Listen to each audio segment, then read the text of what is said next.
Welcome to Jamie Phillips Football Chats. Hit the like button, hit the subscribe button. Now sit back and get ready to enjoy the show.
Yes, guys, welcome back. How is everybody? How everyone's doing well.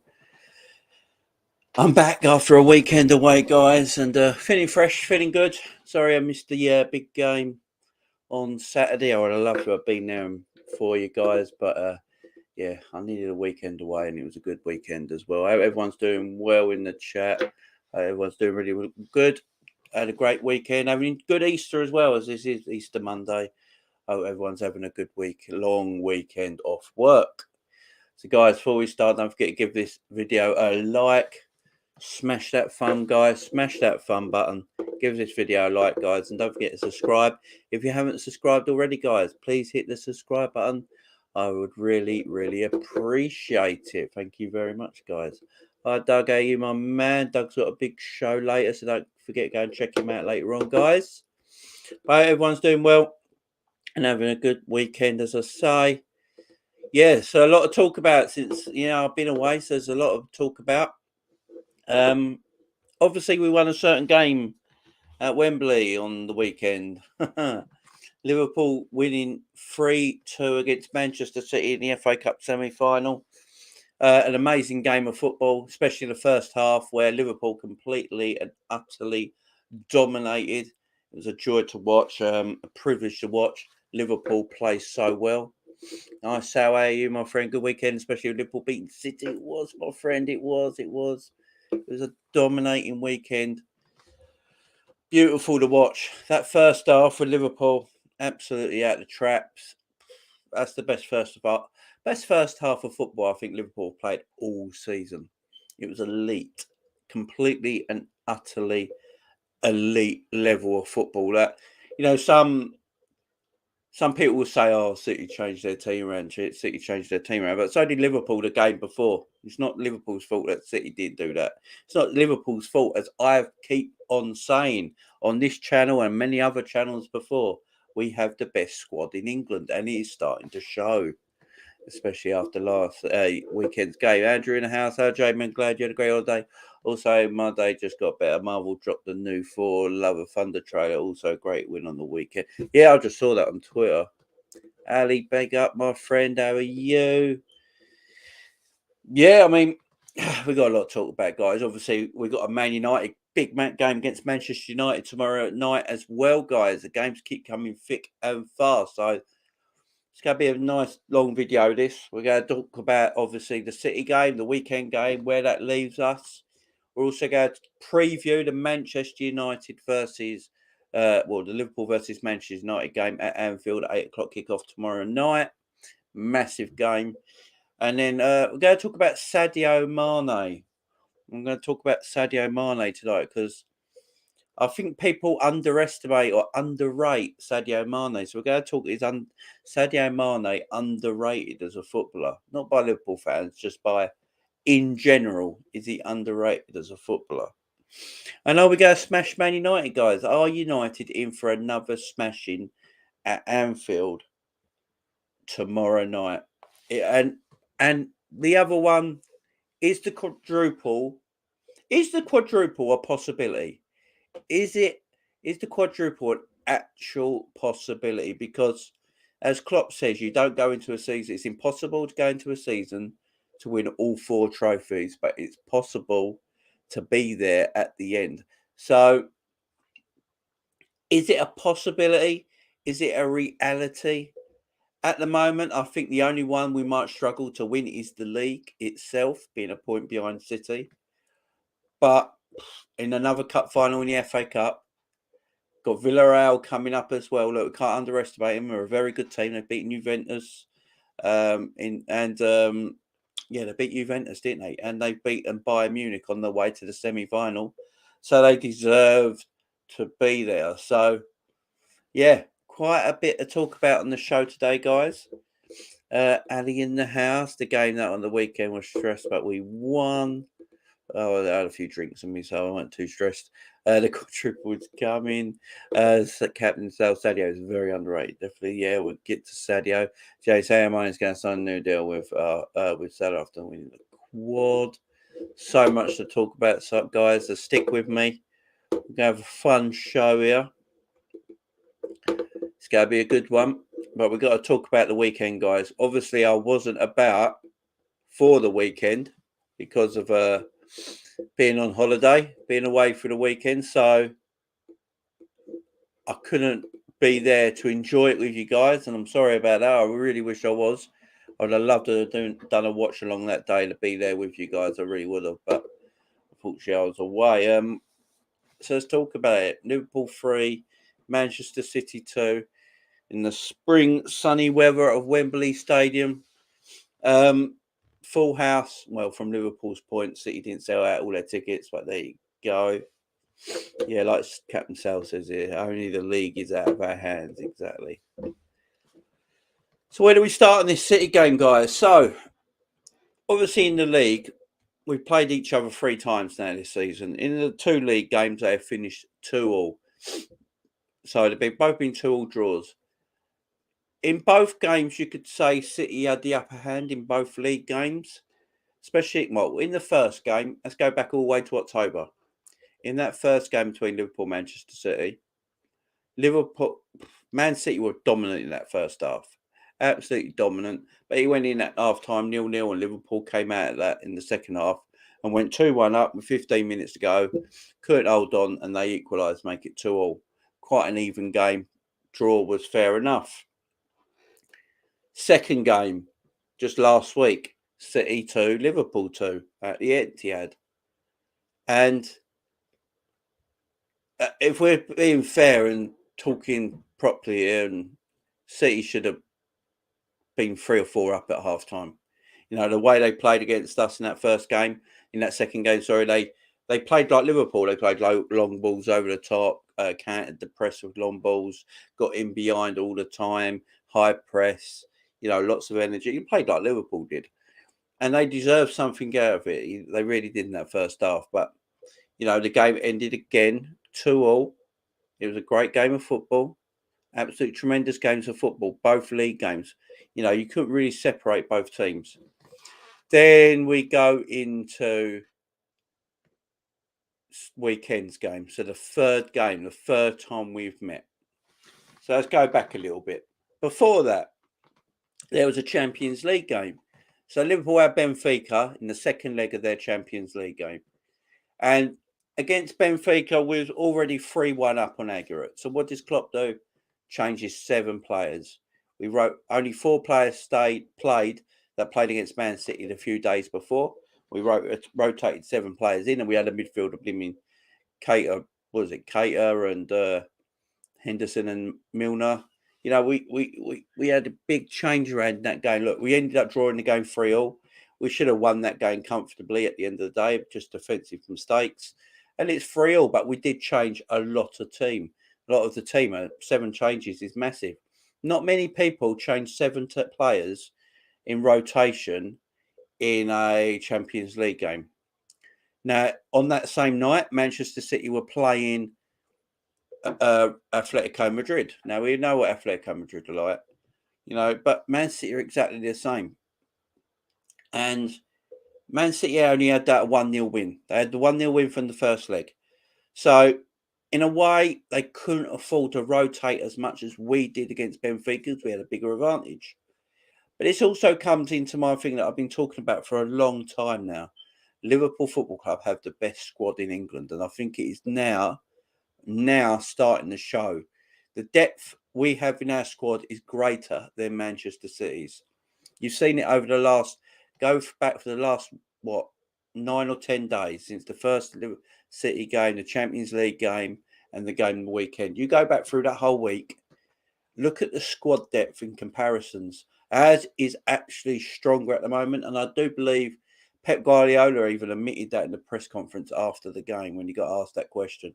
Liverpool's squad depth is just stronger at this moment in time, which is an incredible thing to say, because you got a lot of FSG haters and things like that in this world to say we don't spend enough money and our squad's thin and poor. And at this moment in time, it's the strongest squad in the Premier League, and it is starting to show. We rotated 7 against Benfica, got the job done, went through.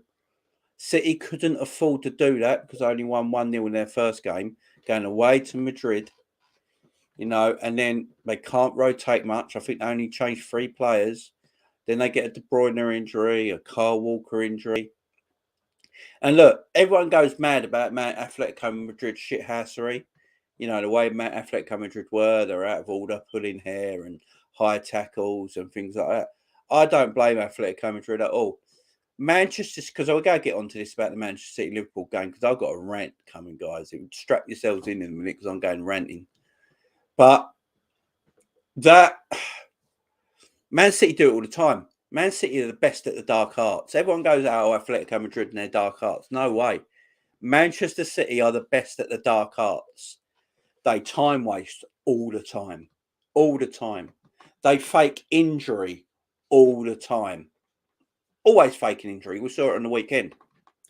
They foul. Little niggling fouls. They're so dirty all the time. And they did it against Atletico Madrid. They did it again. And Phil Foden rolling off the pitch and rolling back on. If a foreign player did that, we'd all be shouting at him. But Phil Foden gets away with it. I don't blame Atletico Madrid. I really don't blame Atletico Madrid for firing back at Man City. So Man City had that game. Really hard game. And then they come to the Liverpool game, the FA Cup semi-final. Liverpool can put the 7 players that stayed out of the Benfica game straight back into this side. Pep Guardiola can't do the same thing because he went too strong in the last 2 games. And he hasn't got the squad depth that Liverpool got, especially in the forward areas. Liverpool's forward areas, because he went with the same 3 that played against Liverpool a few days before. He hasn't got the strength in depth in the forward areas that Liverpool have got. And it showed in that first half, guys, because that first half was complete domination I have not seen from a Liverpool side in years. That was elite level domination in that first half. Some of the football on showing by Liverpool in that first half was outrageous. And we made Man City look crap. Look, the team that Man City still put out is a strong, heck of a strong side. And I don't want to hear all this B team, C team nonsense, because at the end of the day, Liverpool, Manchester City, especially, have got such strong squads that I don't think they got an A team and a B team. They just got one massive squad, and the players that can come in and out are quality. So for me, B team and stuff like that, I don't really go by. But man, we were different. We that first half was so elite. I'm going to get to. I'm just going to get to your comments first, guys. And then we'll talk about the rest of the game. The quadruples incoming. Sadio's very underrated. Joey Mane. I think I read that one, yeah. Only the league isn't out of our hands. Jamie, we battered for City 3-2 flat City. Did Gary in the house? How you doing, my friend? Jamie, Liverpool beat City's ass. Agreed, son. City were dirty as well against Madrid. Yeah, they were, Captain. So exactly. Jam rocking the house. How you, my friend? Hope you're doing well. City are a bunch of Nancy boys, Jamie. They are. Tom Izzy, how you doing, my friend? Hope you're good. Good evening, Jamie. Great to see you back on YouTube again. Thank you, Tom Izzy. And Diaz was brilliant. He was fantastic, my man. He was absolutely fantastic. And that's what I want to talk about, guys. So that first half, the team we put out, that front three of Mane, Diaz, and Salah, for me, is our best front three. It is. I know. Look, Jota. I know Jota splits the fan base a little bit. Good Jamrock. Good to see you, my friend. I love Jota, but I've always said it. I've always been truthful, especially on my show, guys. You'll always know this. With Jota, he's an excellent goal scorer, and he scores goals that no one else in our front three can score. No doubt about that. He's that fox in the box. He's that predator. He's great in the air. No one could else do the goals he scores. But Jota's problem, and always has been his problem, he's got poor hold-up play, and the way we play with that high press, high line. If you lose the ball, you're then at danger of the ball over the midfield and you're straight on a back four because of the way we give the ball away if you don't hold it up.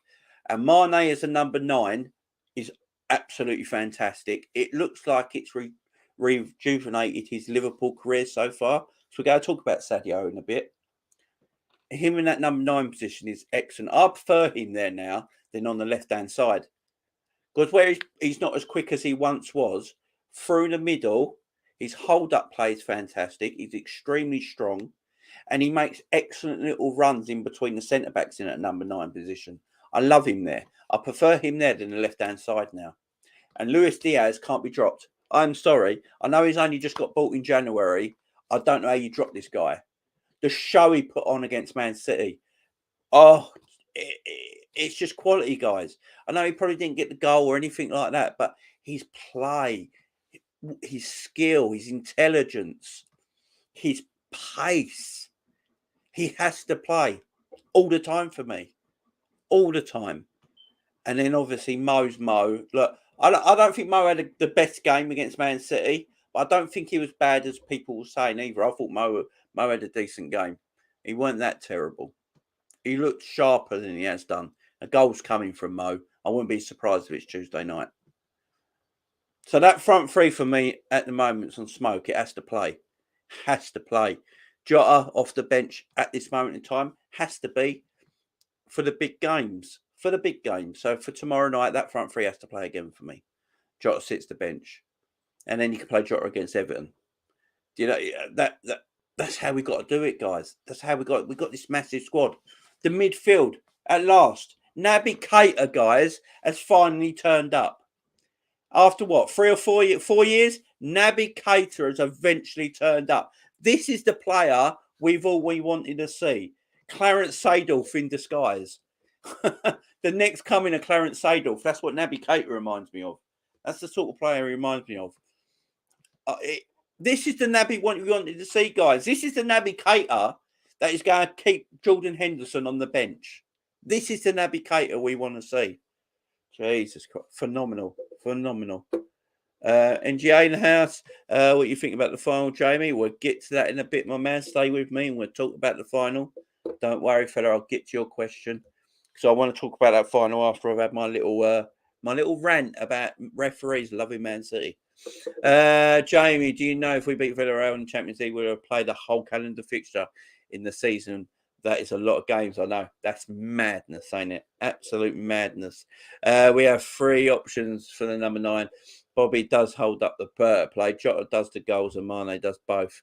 The goals and hold up play. And Diaz on the left, Salah on the right. Exactly. Our best midfield is NFT.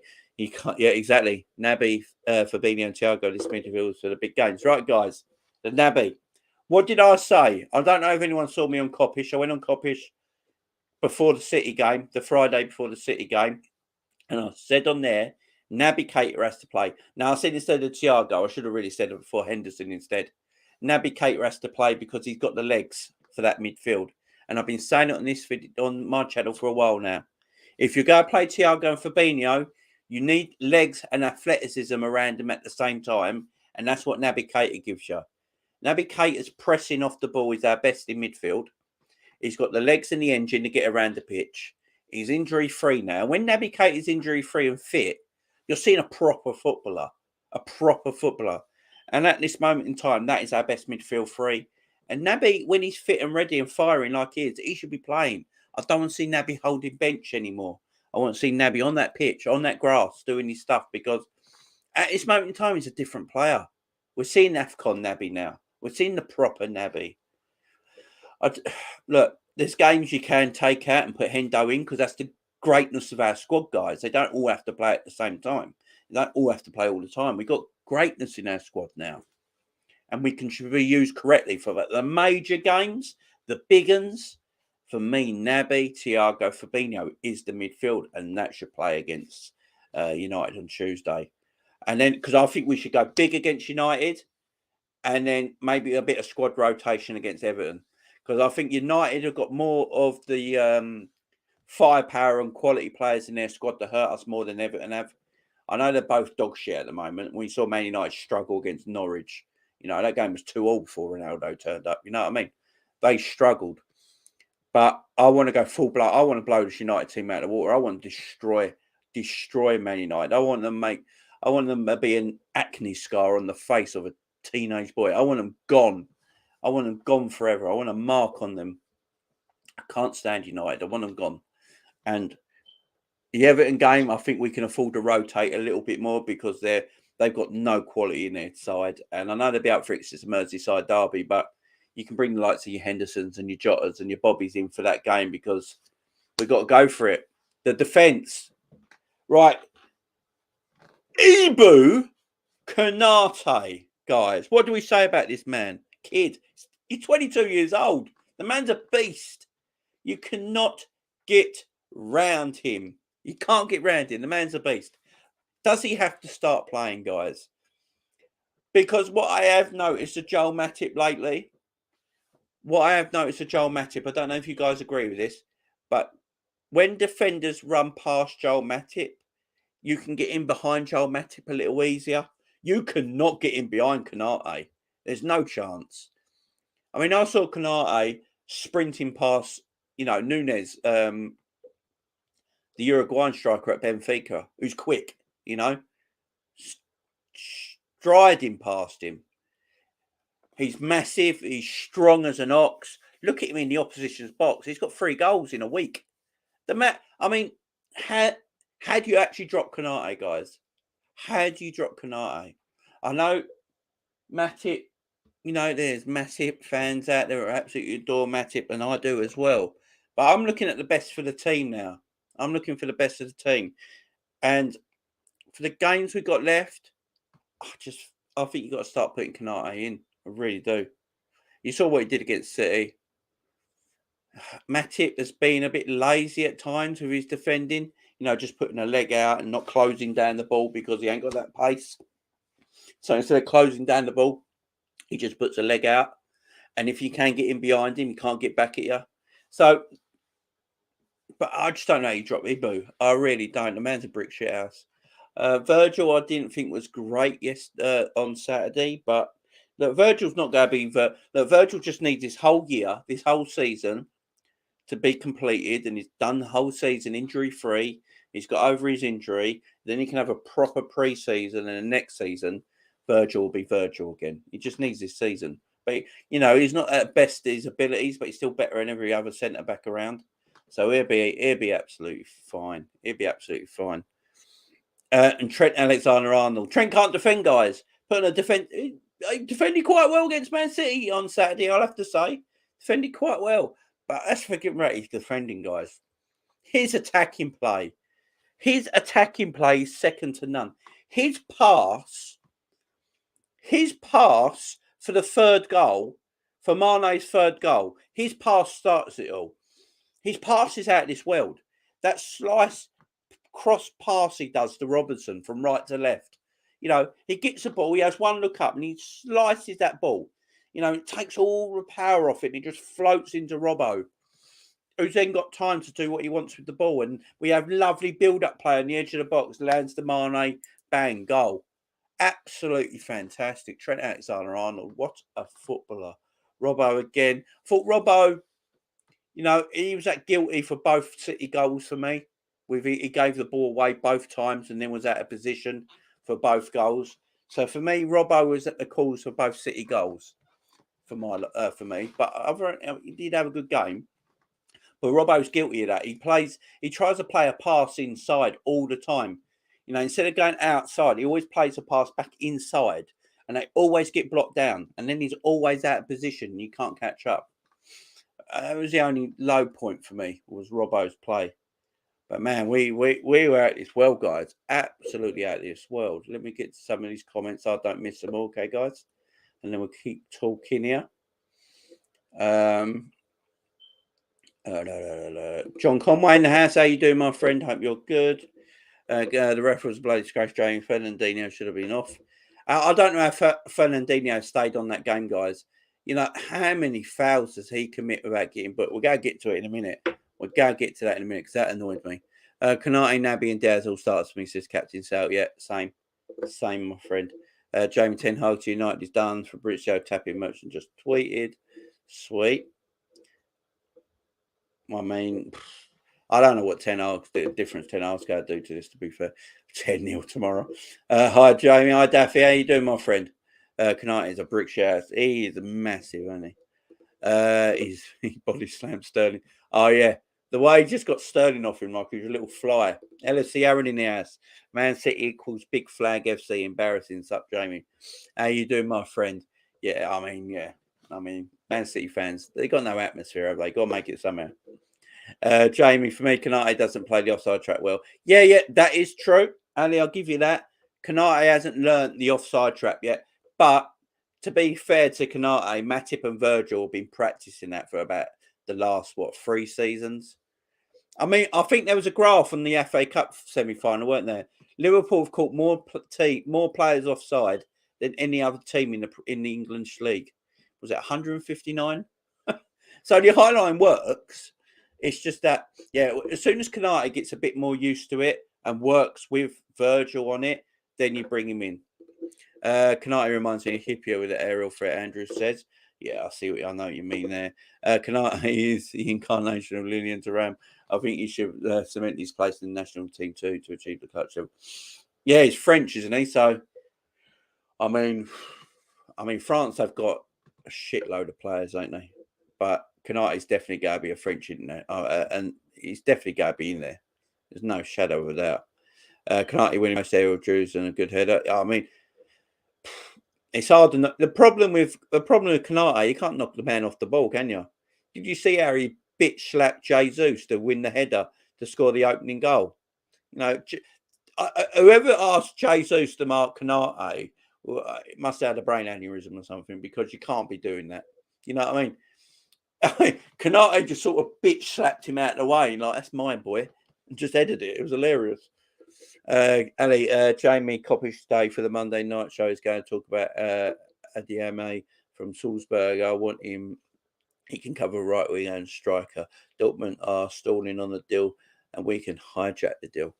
Yeah, I saw something about it, and it's 52 million though. Something ridiculous like that. I saw. Hi, Liz. How are you? Thank you for your lovely comments on the previous video. Great, thank you, Jamie. And how are you? And how was your weekend? My weekend was awesome, my friend. Really was. Ali, Kanate and Fofana. Yeah, I mean that is the future of France, ain't it? Mitchell in the house. How you doing, my friend? Nice to see you back, Jamie. We are used to a video every day or a live. Very strange you've been away during a month ago. You had a good time. I did, my friend. I did. No, 32 million. Oh, 32 million. I must have seen another player. That was 52 million. I think it's the other. What's the other forward you like, Ali? That you keep telling me about? Begins with N in Kanuku or something like that. Something like that. I think it was something like that. It was 52 million. Because Man United are interested in him. Jack Mack in the house. How you doing, my friend? Hope you're doing well. Yeah. It's. Yeah, that's it, Ali. That's the one. I think that's who Man United are after, and it's 52 million or something. But these refs, guys, right. I've got to talk about this. Mark Oliver, the referee, right. I can understand why Atletico Madrid got absolutely pissed off with Manchester City in the Champions League. Manchester City used the dark arts better than any team I've ever seen. They really do. And I witnessed it again on Saturday. My God. So, Fernandinho is allowed to kick the shit out of your legs without getting the yellow card, right? He had about 4 fouls before his booking, and each foul was a yellow card and gets away with it. Fabinho barely touches, was it Jesus, I think? Barely touches Jesus. His first foul, immediately yellow carded. And then I think, was it the foul on Thiago from Fernandinho? I don't know how he got away. I don't know how he gets away with it. Someone please tell me how he gets away with it. And then who was it who went down crying like he'd just been shot? Was it Cancelo, wasn't it? When Mane's like finger brushed his cheek or something like that. He had his hand out, just palming away like all players do. And his like fingers basically went like that down his cheek, like brushed his cheek. And he went down like that and was rolling around about 6 times trying to get Mane sent off. Disgusting. Absolutely disgusting. But City do it all the time. I don't know why anyone... They do it all the time, Manchester City, and they get away with it all the time. But Atletico Madrid do it, and they get called cheats and scum, and this is anti-football and all that. But because Man City play pretty football, they get away with it. It's as simple as that. I just don't know how Fernandinho stayed on the pitch. I really don't. Every challenge was a yellow card. There was one as well. We was on the attack, and he kicked the back of Fabinho's calf. He like kicked the back of Fabinho's calf when he broke away and about to pass it forward. And he gets no card. Then he almost tries to break Thiago's ankle and only gets a yellow. I was like, I don't know. You see Klopp fuming on the touchline. I don't know how. Someone needs to tell me. I don't know how he gets away with it. I really don't. It's dangerous play. It's so dangerous what he does. And but he's not the only one. All City players do it. They fake injuries all the time. Like Cancelo going down like he had his fingers brushed on his cheek and he went down like Mane broke his nose and they're trying to say he elbowed him and all this nonsense, trying to get Mane sent off. It's disgusting. But because they play pretty football, they get away with it. It was so irritating, guys. It was so bad. I mean, I can understand now why Atletico Madrid just went mad towards the end of that game when decided, right, you want to do this to us, we're going to fuck you up.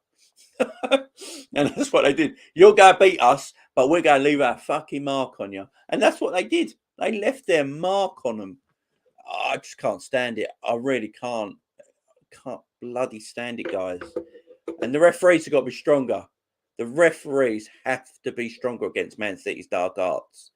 Because it's getting obvious now. How this ain't obvious to people, I don't know. They do it all the time. Captain so hi, Liz. No, MD needs the future be young.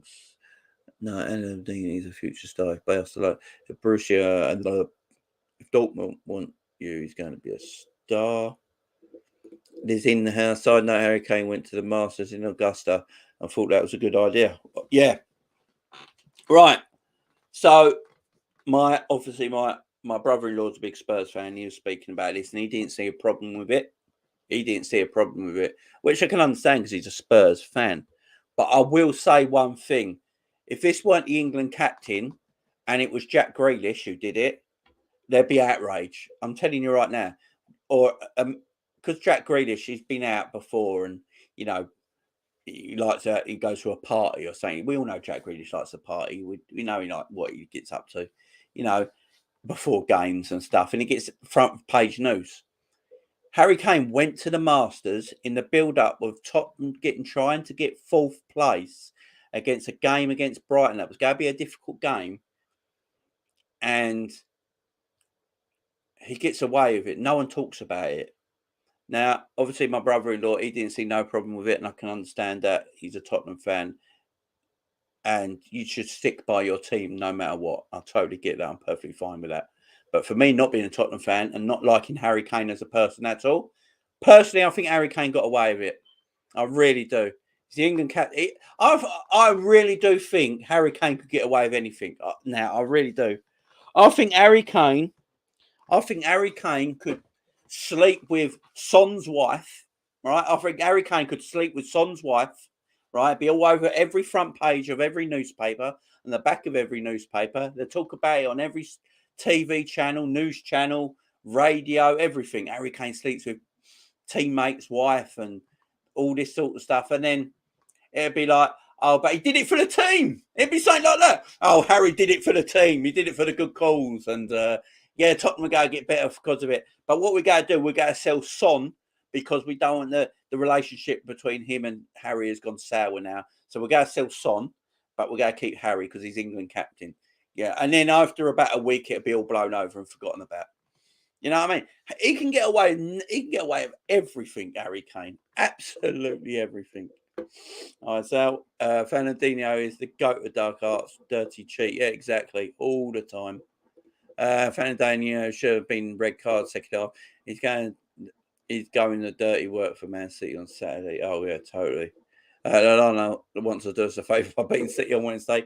If Brighton beat City on Wednesday, I will be straight away live with a video going absolutely balmy and we won't be able to breathe. It'll be mental. City is much worse than Fergie Jamie, and that was for 20 years. Yeah, exactly. Big up Gary, Ravi in the house. Yo, big up Smash United Tuesday, but I think it'll be 2-1. Big up to you, Ravi. Jamie, we have to talk about the scummy City fans, but oh yeah, I'm going to get to that. Don't you fucking worry about that. Men said Ronaldo is back and stop Liverpool quadruple. Who said that? Who said that? Oh, please let me know. Please let me know who said that. Every man said Ronaldo is back and stop Liverpool quadruple. Oh my God. Who said that? Ronaldo's back. Look, Ronaldo is Ronaldo. He's always going to score goals. But he got a hat trick against Norwich. Let's not go overboard here, guys. Let's not go overboard. Go back and see Ronaldo's goals this season. They've all been stat padded goals. And look, at the end of the day, Ronaldo's doing this for himself. He can't give a shit what happens to Man United. You know, he can't give a shit. Ronaldo celebrated scoring his 50th hat-trick or 60th hat-trick of his career or something like that. It's about himself. He doesn't give a shit about United. He don't give a shit that they won that game 3-2. He don't care about that. He cares about himself. He's an egomaniac. Jack Grealish shaking girls out. Yeah, exactly. Jamie, you're so right about Kane. Also, why are you not? Why do I not like him? I just don't like Harry Kane. I'm not a lover of Harry Kane as a person. I think he's a bit ego mad and a bit. He comes across a narcissistic prick. Let me put it that way. I mean, when I saw him on telly with Gary Neville saying how much he thinks his transfer value is, and if they get that amount of money, they should sell him. I mean, who does he think he is? He's a player for the chairman. He's not the chairman. I mean, I just can't stand the man. But Jamie Harry Kane is in a flashy Grealish. You know, exactly. Kane as a person. The media was like this when John Terry was heavily protected by the media. Yeah, exactly. I mean, we all know what John Terry did. You know, John Terry's a scummy individual as well. John Terry's a scummy individual. Can't stand John Terry. Absolute scumbag, as you say, NGA. As you say, my friend.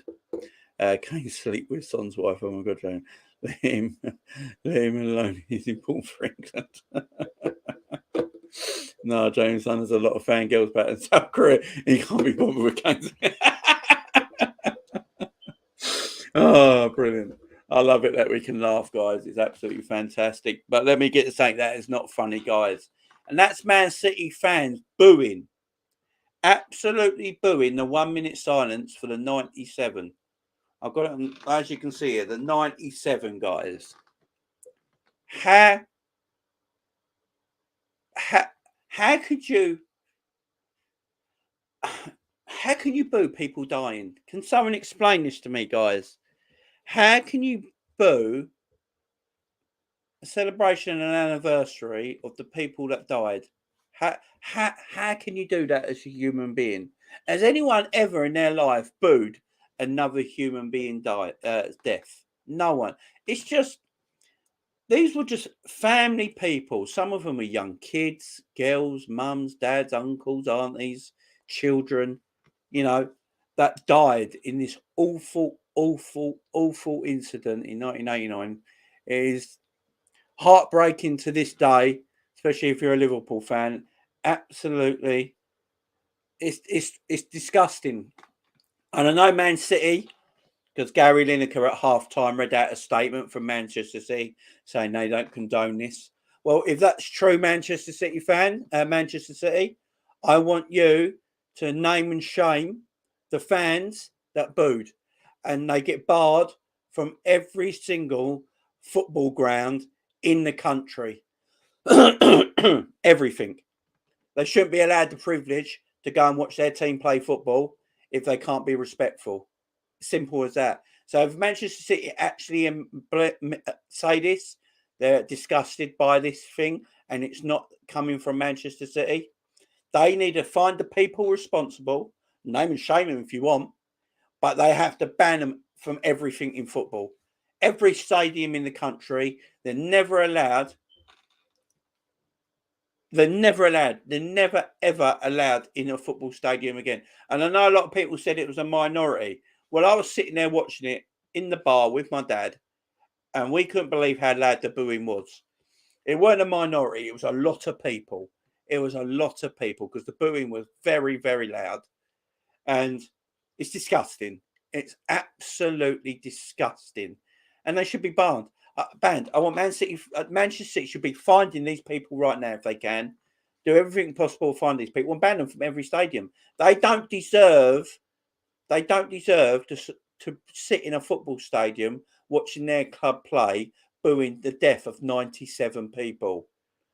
Because if they can do that, what else can they do? Get rid. It's disgusting. Absolutely disgusting.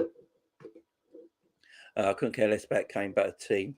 Captain taking a 2-day holiday is bullshit. Yeah, exactly, Liz. Exactly. Harry Kane gets away with it all the time. Man City has fans. Demo Drain has. How you, Demo? You doing well, my man? Disgrace, Jamie. They have no bloody ethics or respect. They do not. No one with any moral fortitude could boo during a moment of silence. I know. It's disgusting. Disgraceful behaviour. Jamie isn't a minority. I heard a lot of fans booing same. Disrespect Manchester United, Man City fans, but when they stop scared booing Man United, Manchester United, like bollocks. I mean, if any Liverpool fan booed the Munich thing as well at Manchester United, I would say the same thing. Find them, name and shame them, and ban them from every ground in the country. Because if they can boo deaths, what else can they do? I'm with it with anything, guys. Anything like this is disgusting. I don't know what it is about rivals taking digs about Hillsborough and booing. It's got to stop.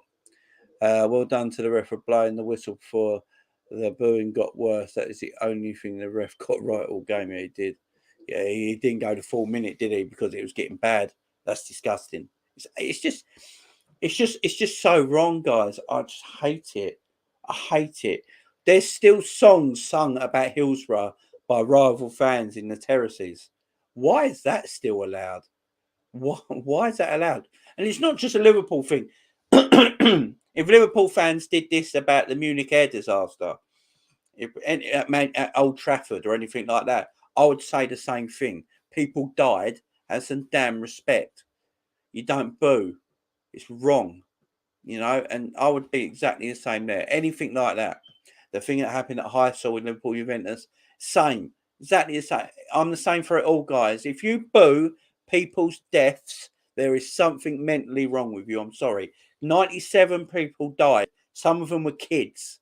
Some of them all family members. Some people just kissed their mum and dad goodbye that day, think they'll see them later and never came home. And you sit there and boo them while we have a minute's silence for their lives. You're a disgrace to humanity for me. And you shouldn't be allowed in any stadium again in football at all. Even Big Steve from Big Six said those minorities can't be tolerated and cross the line. Respect Big Steve, by the way, class. Yeah, I like Big Steve. He's a fantastic. Him and I only know two YouTubers that are Man City fans that I've spoke to before: Big Steve and Daps. Obviously, I've been on Daps' show before and spoke to him quite a bit. Them two guys are absolutely fantastic people. Fantastic people. Full respect to them two as well, Steve and Daps, because They're tremendous Man City fans from birth, basically, and they're great people as well. And I know they'd be disgusted as much as we are, guys, as well, by what happened.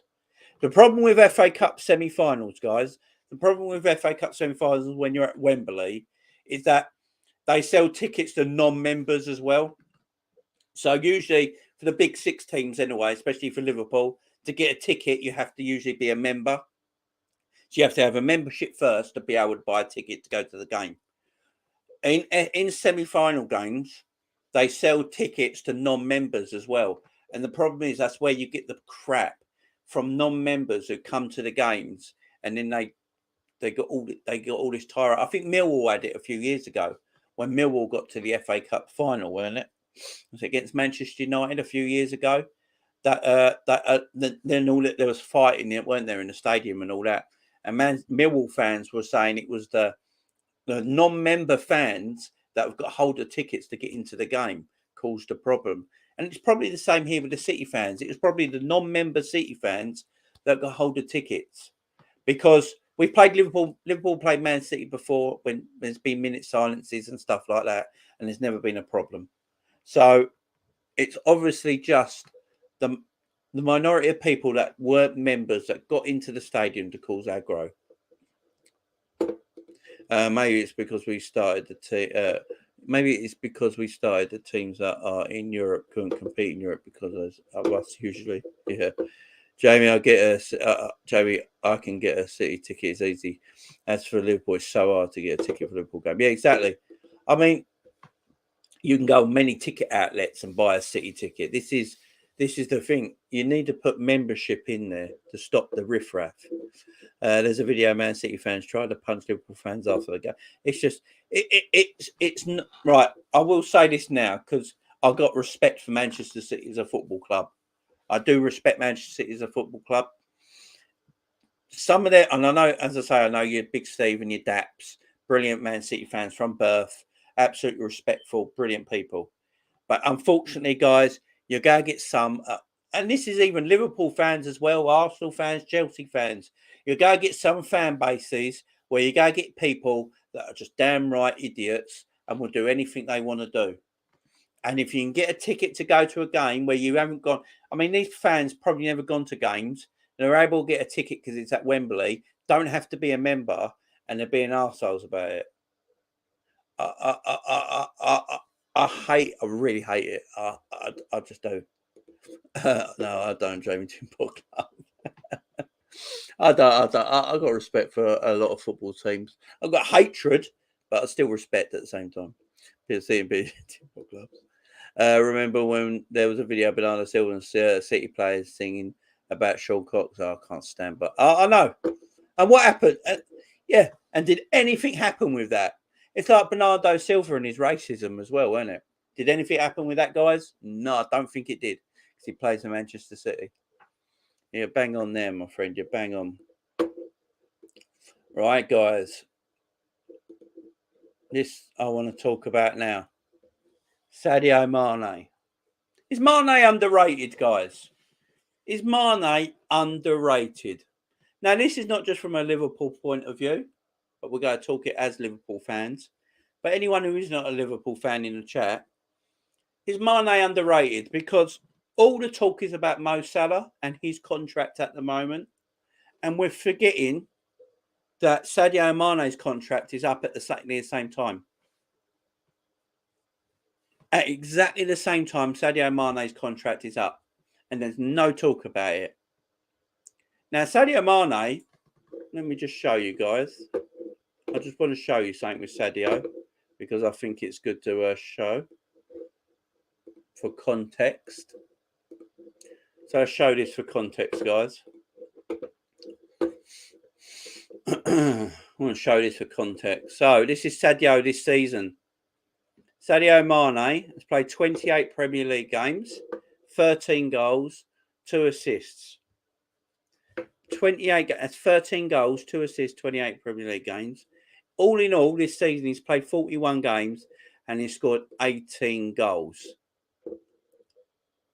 So this is what I'm saying about underrated. We talk about a lot of players in the league Mane plays mostly either, as it says here, he's played 29 times at left wing, 9 times at centre forward, and twice on the right wing.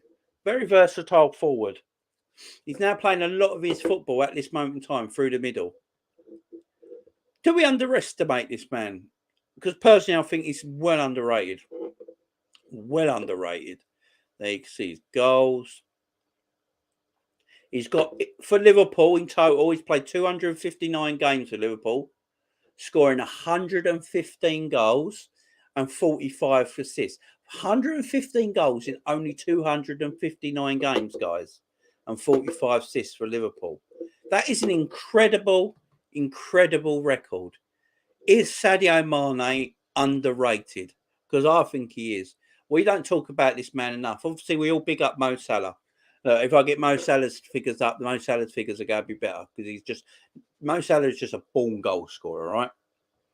But Sadio Mane is such a good footballer. And everyone keeps telling me Sadio. All I hear from a lot in the Liverpool fan base is Sadio Mane's finished, Sadio Mane's done, he's dead, he's gone. He's not the same Sadio Mane anymore. That's what people tell me. That's what people tell me. But this season, Sadio Mane's got 18 goals.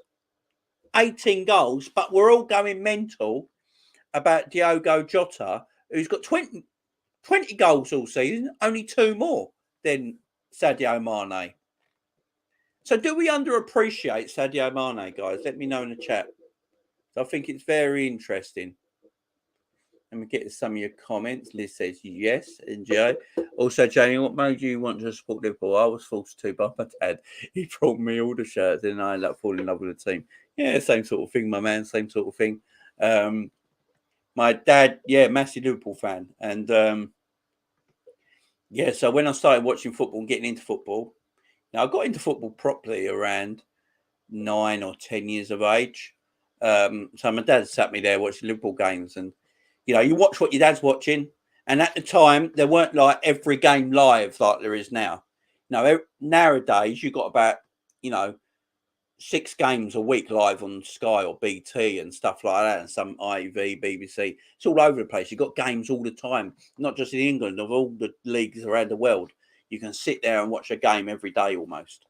Back when I was a kid, obviously you only had the one game a week almost, and it was Liverpool at the time, so they're one of the biggest teams at the time. So my dad would sit me in front of. I'd sit and watch football. My dad had always been Liverpool playing, so I'd fallen in love with watching Liverpool. And but my footballing hero also was John Barnes, and he played for Liverpool at the same time. So John Barnes and my dad is the reason I support Liverpool. And it's been 30 years I've supported Liverpool now properly.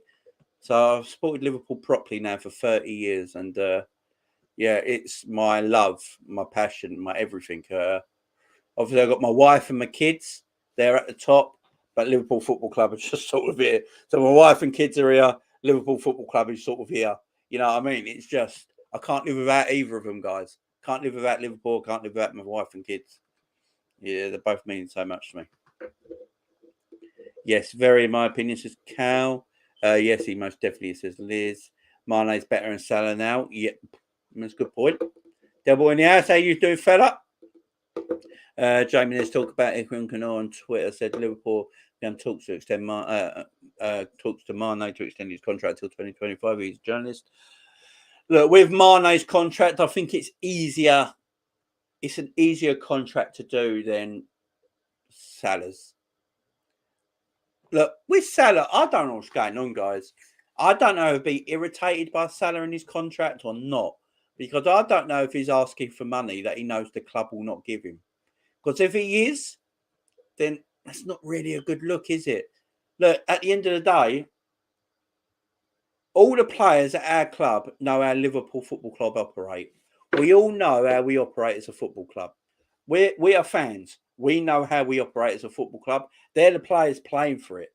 They, with their agents, they sign for the club. So they know how the club operates. So it's a difficult one for me.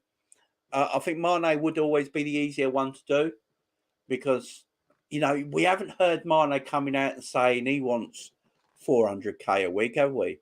And don't forget his contract runs out the same as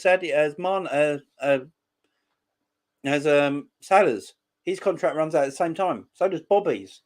But you don't hear them coming out and saying they want 400k a week. I think Mane will get a good one. I think Mane will probably sign. I think if Mane signs before Salah, Mane will be the highest earning player in our club. I think Virgil is at the moment on 220. I think 210, 220 grand a week. I think if Mane re-signs for Liverpool, I think Mane will be about 230, 240 a week, 250 at the most. So if he signs before Salah does, Mane will be the top earner in our club. And maybe that will just look at, maybe Salah will just look at that and think, I want 400k, but I desperately want to play for Liverpool Football Club. I mean, why would you want to go anywhere else at the moment, guys? We're going on for a quadruple. We're trying to complete football. We could complete football this season. It's done. Why would you want to go anywhere else? So I'm hoping they come to some sort of thing there in the club, and Salah can sit down and talk it out and hash it out what they want to do, because I think they can come to quite a reasonable idea of what they want to do. I think, I deep down, I think Salah knows the club can't give him 400 grand a week. I think he knows the club can't give him 400 grand a week. But you know what? I saw something the other day by a Man United fan on their YouTube channel the other day, and they were saying that they think not giving. Liverpool got a structure in place, and because of that structure, because of the structure Liverpool have got, they think it's the structure they have has them at a better place because of that structure. So not giving Salah 400 grand a week, but then letting him go, getting someone else in, they can build up and mould into that position for less money, and you keep the clocks turning. I mean, I don't know. I don't know. Personally, I would want Salah to sign. But look, is he worth 400k a week? I'm not sure, because I don't even think he's the best player in the world, and I've said that for a while now. I think Kylian Mbappe is a better footballer than Mo Salah, and for me, he's the best player in the world right now. But Salah's in the top 5. There's no doubt about that. But 400k a week is a lot of money, guys. There's not a lot of players around the world that's on that sort of money, and it's not Liverpool's fault that Manchester City and Man United and Chelsea give out ridiculous wages to players that are sometimes not good enough to be on that money. I mean, David De Gea on 350 grand a week is ridiculous, but that's not Liverpool's fault. So we shouldn't have to match that in wages for our players, in my opinion. I don't think you should have to do that. I think there's better ways of doing it. But I think I wouldn't be surprised if Mane signed his new contract very soon.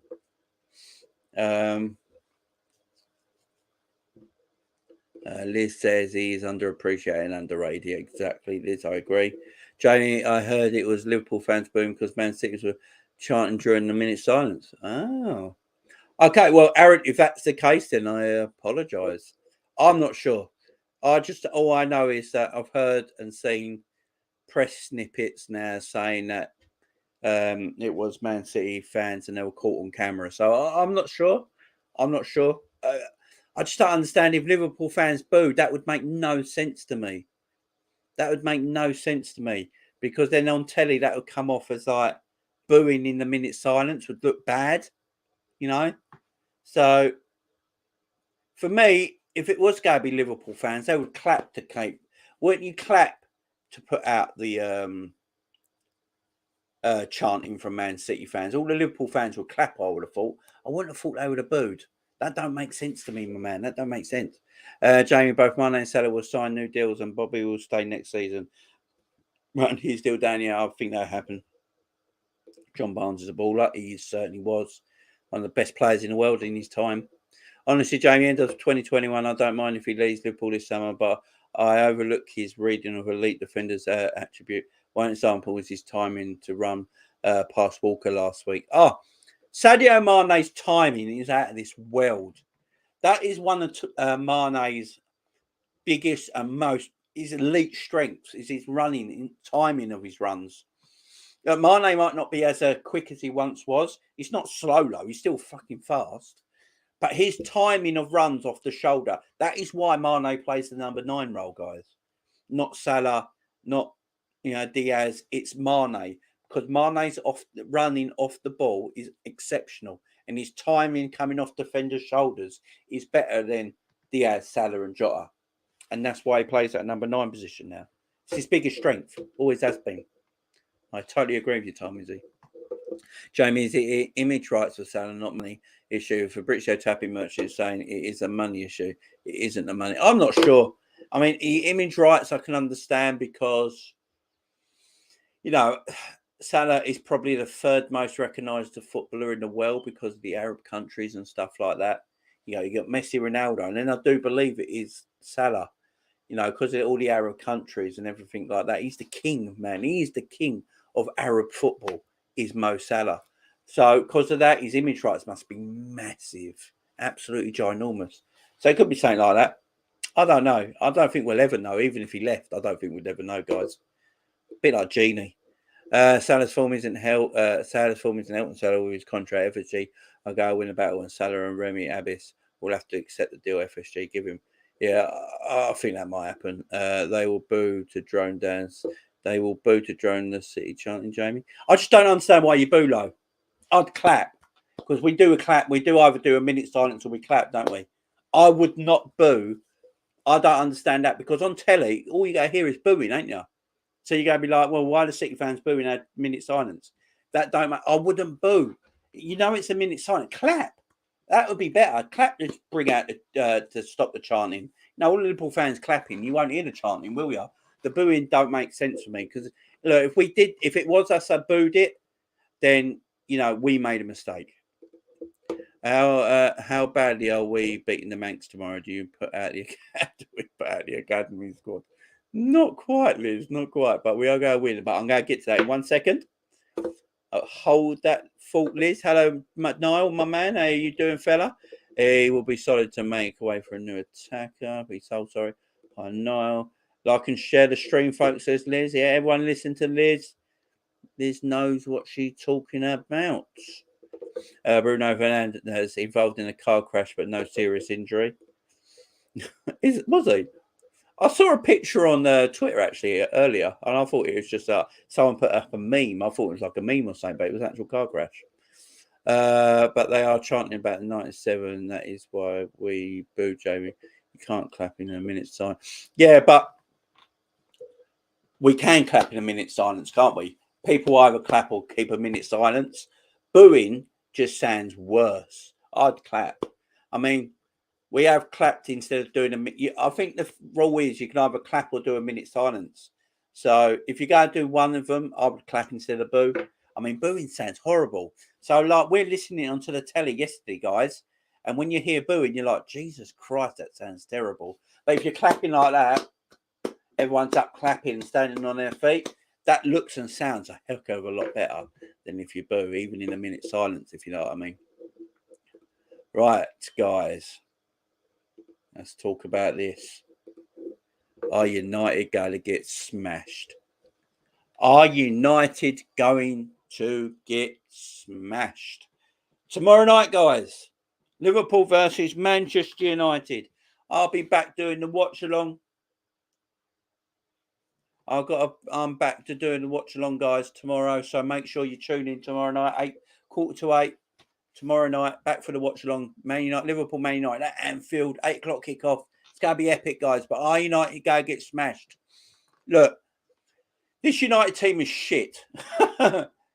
This United team is absolute jank, right? Crap. There were 2-2 with Norwich, guys. 2-2 with Norwich at home. 2-2 with Norwich at home. And it took Ronaldo to get a hat-trick goal to finally win it for them, right? This United team is jank. All this Ralph in the press now, they're saying Ralph Ragnick, the master versus the apprentice, and all this bollocks because Ralph Ragnick and Klopp and all this bullshit, all this crap. It's a weird one, but at the end of the day, this squad Liverpool got is far better than Man United squad. It's as simple as that. Our manager is far better than their manager.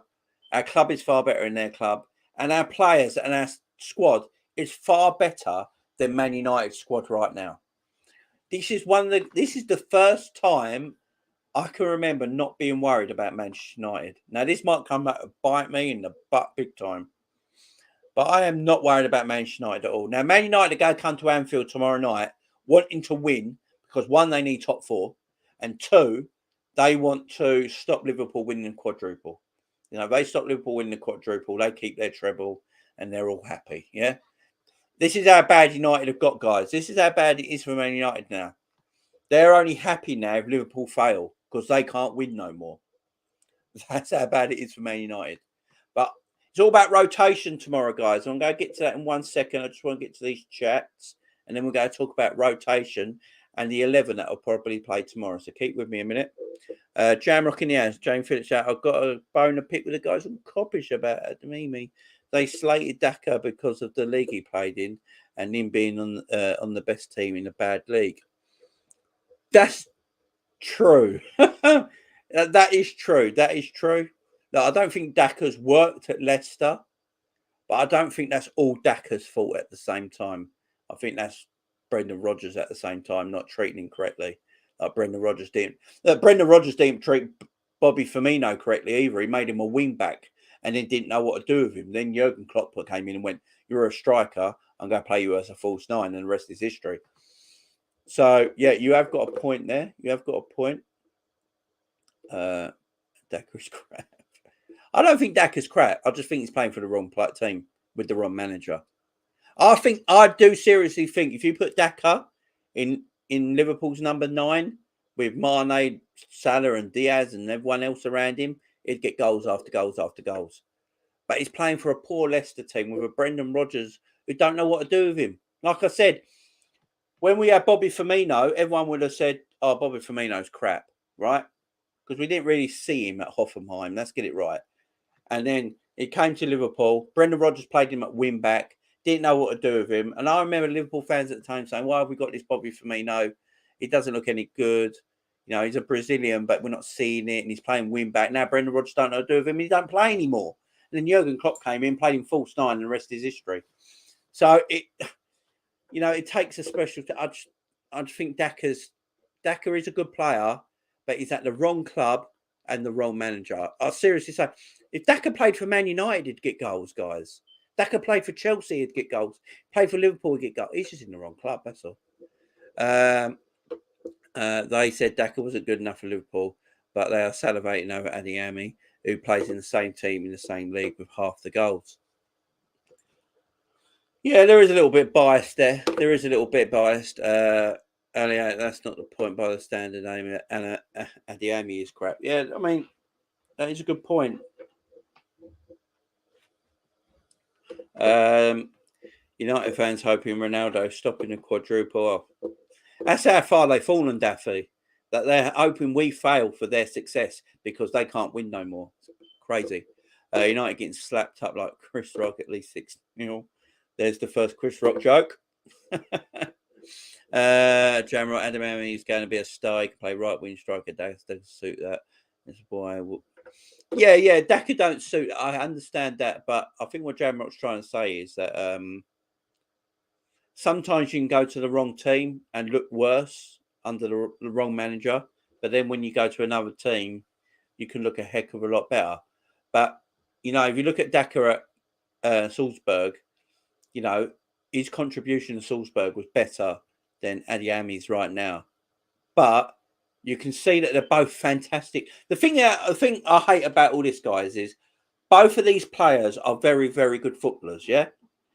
Adeyemi's got to go. If he goes to Liverpool, he's joined a better team and he's going to look better for it. Daka went to Leicester, who have got injuries all season. So all their midfielders are in their centre-backs, so they've got no midfield. So there's nothing for Daka to feed off. Iniacho's not been great. Vardy's not been great. So Daka's not been great. It's not like he's got forwards in front of him just firing. They're just all been poor. And, if Daka was at Liverpool right now, or a Chelsea or a Man United or an Arsenal, even at an Arsenal, I think Daka would score goals. If Daka was at Arsenal instead of Lacazette right now, I think Daka would be at least double figures now in goals. I really do. He is a goal scorer. He's a good footballer. He's got pace. He can finish. he would score goals. You got to be in the right team, in the right place. Daka went to the wrong team under the wrong manager. But Adiami is a fantastic player at the same time. They're both very, very good players. But when you go to the wrong team with the wrong manager, it can make you look shit, if you know what I mean. You get what I mean. United will be up for it tomorrow, but we will prevail. Oh yeah, United are going to be all up for this, guys. United are going to be. It's going to be like Christmas Day for Man United, ain't it? They're going to be one. Oh, I'm so excited! I'm so excited! We can end Liverpool's quadruple. Oh, this is it! This is it! This is it! And then they go open a present from their aunt. It's like a pair of socks that they never wanted, and the disaster's going to come on their face again, ain't it? Do you know what I mean? This Liverpool squad are in too much of a good place at this moment in time, guys. And there's no way we're going to lose. Daka had 27 goals and 32 goals back-to-back seasons at 21, 22 years of age. With a better goal conversion ratio. He has half the amount of goals with a worse conversion. I mean, did Daka play in a better sort? I mean, all this sort of stuff. Did Daka play in a better Salzburg team at the time? I mean, it's all ifs and buts. All I will say on this is that both very good players, but Adiami has to be careful where he goes. If he doesn't go to the right team, he's going to look average like Daka is right now. If he goes to a Liverpool or something like that, or a Borussia Dortmund, he's going to look good because of the way them teams play will suit his style. Daka going to Leicester, who don't play his style of football at all. You know, they don't play the style that Daka wants to play. Daka wants to play fast, quick, moving football. You know, Leicester are all about one touch, you know, slow, tick-attacking passing and stuff like that. That's not his style of play. He ain't going to score goals in that team. So it's an hard one, guys. It's an hard one. Ralph wants some credit for what he's done to 6 Liverpool players. He's done nothing. He didn't coach them. He coached him for a few weeks when he was at old clubs. The only thing I'll give Ralph Ragnick credit, he said, don't buy Upamecano, buy Konate because he's a better player. That's what he got correct. You know, he got that correct. But he didn't make Sadio Mane the player he's now. Jurgen Klopp did. Let's get that fact right. I want Adiami as well, but Daka is not crap because I was viewing Daka in our team with the amount of chances to be great. Exactly.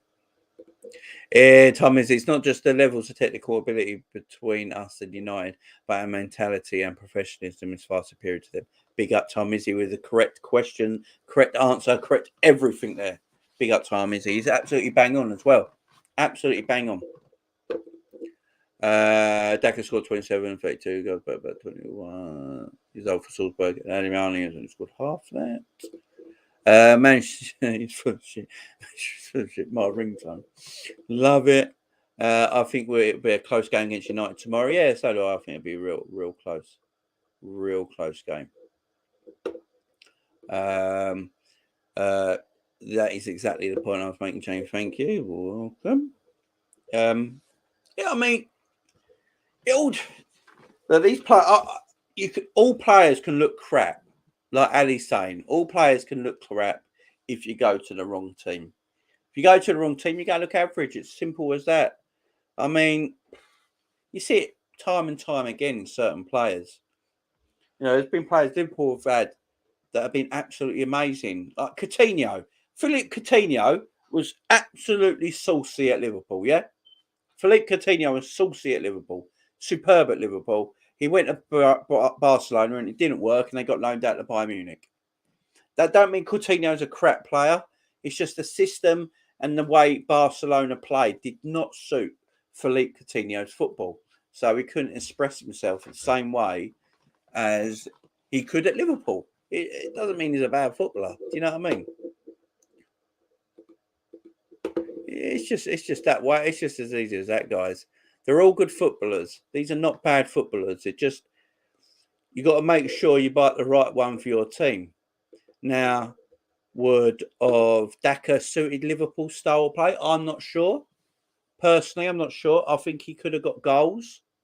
I really do think he could have got goals because we moved the ball a lot quicker from one end to the other, and that's what Daka likes. Would he have got goals at Arsenal? I think he would have got goals at Arsenal. You got to make the right. You got to make the right. Liverpool monitoring Pedri's contract. Oh, that's never going to happen. The Barcelona are going to tie Pedri down to something ridiculous so he can never leave ever. Same sort of thing they did to Messi. They're going to tie him down so badly he's in the shackles of Barcelona forever. Gavi, on the other hand, Gavi is gettable. I think Gavi at Barcelona is gettable, but not Pedri. It's official, Rooney. Oh, right, he did finish it. It's official, Rooney's Derby relegated.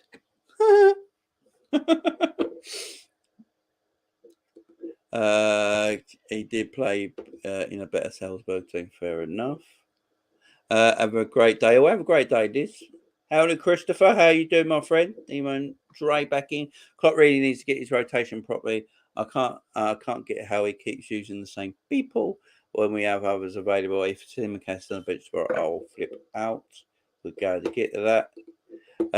Is Gavi the one he wants? Yeah, I like Gavi. Definitely, I don't think it's Pedri's contract. It's Gavi. It must be Gavi because Pedri's got to be tied down to Saint. I think Gavi's out of contract next year, ain't he? Or a year after or something like that. And he isn't. I think Barcelona have off Gavi 3 contracts. He's not signed them. So Liverpool are just waiting in the wings. Right, team for tomorrow, guys. I want everyone to get their 1 to 11 in the chats, guys. So in the chats, guys, in the chat right there, guys, go and get me your 1 to 11 in that chat. I want to see who you think plays against Man United tomorrow. So in the chat right there, guys, right there, put in your 1 to 11 in the chat, guys, for tomorrow's game. I'm going to go first. So Alisson obviously starting goal because he's the best goalkeeper in the world on form at this moment in time. Has to play. No doubt about that. Alisson in goal. Trent at right back for me has to play. For me, I think Trent plays. At Man United, you need a scouser in the team. It's Man United. Trent plays. This is the tough one. Does Konate keep his place? Because Manny is a demon in the box. 3 goals in a week. And when we get corners and free kicks around the box, Konate's going to be a massive threat.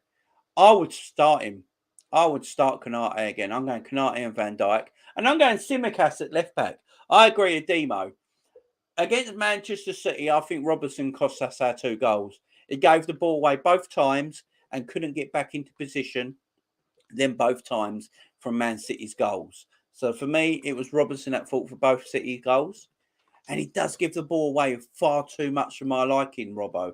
And they got the assist for Konate header, but he does give the ball away a lot sometimes, and he was at fault for both Man City's goals. Definitely the first one. He goes out, he passes inside, and it says he just passes it to the Man City player, and then and then Jesus is already in front of Robbo, and he can't get back. So yeah, I think Tsimikas, the game before against Benfica, I thought Tsimikas had played a blinder. I'd like to see Tsimikas come in for this game as well. I don't think he'll be a problem in this game. It will let us down at all. So Tsimikas at left back. The midfield area. Now, this is an interesting one. Because we do have to rotate, but I don't want us to rotate too much. You rotate too much and you lose the game. So you can't rotate too much, guys. I am going to go. Keita has to keep his place. I don't care what anyone says. Naby Keita has to keep his place. This is the Naby we've been wanting to see since he signed for Liverpool, guys. Naby has to keep his place. And then I'm going Fab and Thiago. Certainly am. I'd rather go stronger for this game and rest more against Everton than the other way round. I know Everton's a Merseyside derby and they're fighting for their lives. But Man United have more quality in their team to catch us on the break. So we have to, for me, play our stronger team. So the same midfield, Thiago, Fabinho, and Naby Keita. And then up front, Salah, Diaz, Mane. Simple as that, guys. Simple as that. Because then against Everton, if we get the 3 points against Man United, against Everton, we can go Jota, Bobby, and Salah as our forward 3, say. And then in midfield, we can go Hendo, Fab, Ox, or something like that. You know what I mean? It can be changed up a little bit. Or you can go Curtis Jones. Yeah, it gets Everton. We can go Curtis Jones, Fabinho, and Henderson. You go against Everton. You rotate the squad. I don't think we still get the win. We have to go big against Man United tomorrow, guys. Get the 3 points done. We're leading early as well. You can take some players out. Because don't forget, we've got Champions League semi-final on the horizon to think about. We've got the FA Cup final on the 15th of May. That's going to be here before we know it. So, on the 14th of May, sorry. On the 14th of May. So, that'll be here before we know it. So, we've got a lot to look forward to. So, we've got to be sensible. Got to be sensible. Let me get to your comments. I missed a few of your comments here. Let me get to your comments. How many of those types of players like Gary Harvey and Carvalho do we want? Cool. Quite a lot. Yeah, Pedri has a 1 billion release clause. It's ridiculous. It's ridiculous. It's just tied down for the rest of his life. We have Carvalho to back up Diaz. We have Mane and Jota as number 9, and we can get Adamami cover Salah on the right, and he could play striker. And Hamid, good evening to you. I hope you're doing well, fella. 16th day of fasting today. Big up my man fasting for Ramadan. Hope you're doing well. Daffy's going Ali, Simi, Virgil, Konate, and Trent, same as me. Fabinho, Thiago, Hendo comes back in. Diaz, Mane, Salah. Konate keeps his place. Demo, Ali, Trent, Ibu, Van Dijk, and Costas. Now I think we've all got around the same back four and goalkeeper. Fabinho, Naby, Thiago, Salah, Diaz, and Mane. Love it, Demo. Love it. 3-0 says John. My team is Ali, Trent, Matic, Virgil, Simi, Fab, Hendo, Naby, Salah, Bobby, Jota. Do you know what? I think Ali might have the team that does play against Man United. I think that might be the team that plays against Man United. Carvalho will be more than likely be playing an attacking 8, which is his highlights from his Portugal under 21 debut attacking 8. He looked great. I think Liverpool are buying. To talk about this Carvalho a second, guys. My saying it. I think Carvalho was bought to play that attacking 8 role, and also he can play that false 9 role, that number 10 sort of role. We don't play number 10, right? Liverpool don't play a number 10, but I think what Liverpool are doing, Liverpool's midfield is evolving. It's evolving. Our midfield under Klopp all the time has been a workhorse midfield because we play high counter-attacking, gegenpressing football. We don't play that no more. We play high intensity, high pressure, high possession football. And to play that, you need a bit more agility and technical ability in midfield. That's why we got the Harvey Elliott's of this world, the Thiagos of this world, and the Carvalho's coming into the midfield in that world. Them sort of players are what Klopp wants now. He wants that more technical, high energy midfield, high pressing midfield where, you know, they can run back, they can run forward, they can pass the ball, they're technically gifted. The workhorse midfield of Liverpool is going. It's not around no more. We're a completely different team now. We're not the gegenpressing, counter-attacking football club anymore. The high intensity, possession-based football team. That's why we don't get many injuries. You know, obviously last season we got all the injuries. This season we've hardly had any injuries, and the season before last as well, we hardly had any injuries because we don't play with that high intensity gegenpressing no more. We play more possession-based football now. So we're getting away from that workmanlike midfield. So I can see a midfield, the Elliots, the Carvalhos. Carvalho are playing that midfield where he plays in the hole, plays in that gap. A bit like the way Philippe Coutinho sometimes played when he did play in that midfield area. He played not as an actual midfielder. He had a free role. He could join the attack. He could go left. He could go right. He had that freedom. And that's what Carvalho, I think, will have in the midfield for Liverpool. Not a number 10, because that's not how we play, but he'll have freedom in that midfield. Today will be my 17th night fasting, tomorrow on Tuesday. Big up to you, Mohammed. Big up to you, my friend. He can play left wing as well, Jamrock. We will buy an 8. I don't think Carvalho will play out in the wings at all, Ali. I've got to say, I think Carvalho was bought to play midfield. I think he was bought to play midfield, my man. Ali, Trent, Matip, Virgil, Robbo, Fab, Hendo, Jones, Mo, Bobby, Jota. Good team there by Tom Izzy. Our squad is just massive. Di Madrid, I know, right? It makes zero sense to a bunch of squad players not playing just to say we have big squad. Yeah, I know. I do want to see a bit more of Simicast. Graham in the house. Are you my fella? Big up, Jamie. Are United going to get smashed?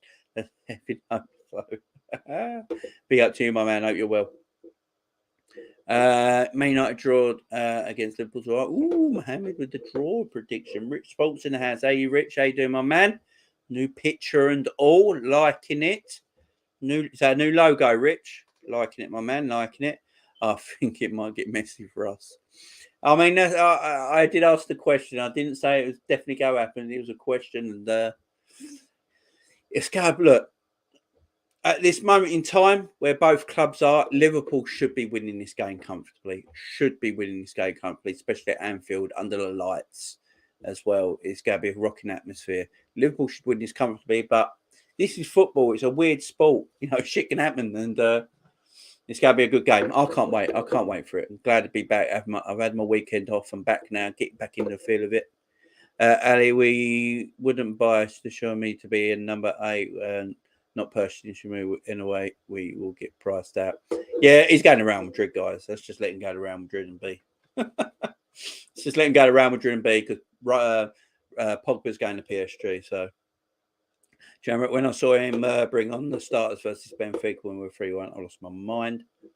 Do you know why he did that, though? I don't mind him doing that. I'll tell you why he did that. It's because he needs their legs to be fresh because he obviously had the semi-final in mind that he was going to play a full-strength team. And if you think about it, it worked. So I know a lot of people get irritated when Klopp does this. When, say, we're winning 3 or 4-0 in a Champions League game, and then he brings on Salah's, your Mane's, your Fabinho's, your Thiago's. And I know a lot of the fan base go, what is he doing? That is madness. But I think his answer to it is that he wants it. He's not asking them to go out there and play with any kind of intensity. It's basically to go out there and keep your legs fresh because I've got a game in 2 or 3 days' time that you're all starting. So I don't want you cramping up or anything like that. So I want your legs fresh, get a bit of rhythm still in your game and not miss out too much. That is my only answer for it. If that isn't the answer for it, then I have no idea why Klopp does it, but he does it. And I just I don't get it. But that's my answer for it. I don't know if that's the answer. I really don't, but that's all I can think about. I don't get it, fam. Really don't get it. I don't know the Premier League high stakes, but you'll have to install trust in your squad players if you not just to sell them.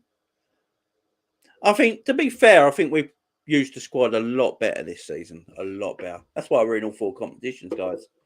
We weren't using the squad good enough. We wouldn't be in all these competitions. I really like to watch how Wan-Bissaka handling Diaz's pace. Oh, I pray Wan-Bissaka plays tomorrow. Please play Wan-Bissaka tomorrow. Please, please, please. Because he's going to get absolutely ripped to shreds. Ripped to shreds. Jamrock, and how are they going to get any confidence if they don't play? This isn't even tacky thing, but he is injured or something. He has 9 goals and couldn't make the bench in the FA Cup game. I'm not going down that route. I don't want to fall out with Demo. I love Demo. I ain't falling out of him. I ain't going down that route. Ali, Jamie, we ain't playing a false 9 anymore. Look at Jota and Mane. They ain't false 9s. So they sort of are. They're not out and out 9s. They sort of are. They sort of are. Because they still come deep. They still come deep. I mean, they're not really out and out 9s, are they? Like, see, I don't think Harry Kane's an out and out 9 either. I think Harry Kane's like a false 9 and number 10. Look at the way he plays. Look, to be fair, there ain't many quality number 9s in Europe anymore. Let's be fair about it. Look at all the number 9s that it used to be like 5, 10, 15, 20 years ago. It's a dying art. The number 9 position in football now is a dying art, guys. Not many people it's all about more of your attacking play now. It's about attacking play. So it's about having attacking wingers, attacking midfielders. You have one defensive midfielder, you have basically a number 8 and a number 10, and your wingers are basically attacking wingers. They're inside forwards. And then the one in the middle who plays the number 9 position is more, if you like, attacking player, but isn't an out and out centre forward, isn't an out and out striker, if that makes sense. That's how football's evolving. Now, Mane's not an out-and-out striker. He's a left winger who's playing there because he can play that position because he's got good hold-up play and he's got good timings of the run.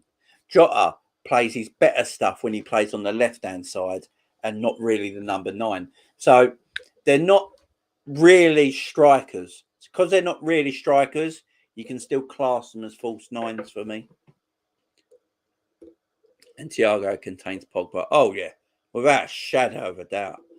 Carvalho overplay, back up left wing. I said, I just don't see him playing left wing, Ali. We've got too much in that position. Too much in that position. If Mane stays, you've got Mane, Jota, and Diaz. I mean, it's too much. I just see Carvalho in midfield. Look, don't be surprised, guys, if we start the season next season with either Carvalho or Elliott starting in midfield. I'm telling you right now. Because for Carvalho isn't being loaned out. His deal is that he isn't being loaned back out. He's playing for Liverpool next season. He reminds me of a young Coutinho. And don't be surprised if we start next season with both Harvey Elliott and Carvalho in our midfield. I wouldn't be surprised at all. We don't play with natural number 10. What we do is we play a 10 like how we use Coutinho. Yeah, exactly. Used to play for us, and how he plays for Villa now. He roams between the left wing. That's exactly what I was saying, Jamrock, about Carvalho. That's how he'll play. If Carvalho plays in midfield, he'll have that free role where he can get in between the midfield and the strikers and play out on the left-hand side. Curtis Jones does it a little bit as well. Continuing his time to get his touch back at Villa. Yeah, I mean, Coutinho started all right. He's sort of wailing away now. Jamie Carvalho isn't a false 9. He has the pace to play left wing like Coutinho did for us. I don't think... To be fair, I don't think Coutinho had the pace to play left wing. He had the technical ability to play left wing, which Carvalho will have as well, but Carvalho is quicker than Coutinho. I mean, I'm happy. I'm totally happy to be proved wrong. If he plays left wing and he's a diamond and he's brilliant, I'm very happy to be proved wrong. I really am. Who will be marking Ronaldo? Just let him be. Just let him be. Jamie, he ain't going to Madrid, trust me. I don't know if he's going to Liverpool. The prices are going to be ridiculous. They don't look like them when he goes to school. Bobby's a false 9, but we don't use him anymore. We should do, though, as we saw Bobby against Benfica. Man's a diamond. Comes off the bench. Jamie, you don't know Klopp knows what to do with Carvalho. Yeah, that is true. That is true, my friend. I'm happy to be proved wrong, Ali. I'm happy to be proved wrong, my friend. We will get overrun with Fabinho Harvey in our midfield room. Oh, yeah. I mean, one of them will play. I didn't mean both of them. I will say that. I didn't mean both of them. I wouldn't be surprised if one of them starts. Now, remember, last season, Harvey Elliott, Thiago and Fabinho was the midfield.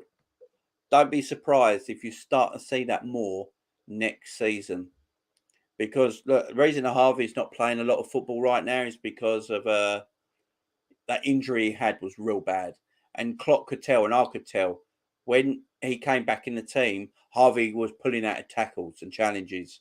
And we can't have that in our midfield at this moment in time. So if Harvey can't get that quite right at the moment. And also, I think Harvey's been a bit told off for his stuff he puts out on social media.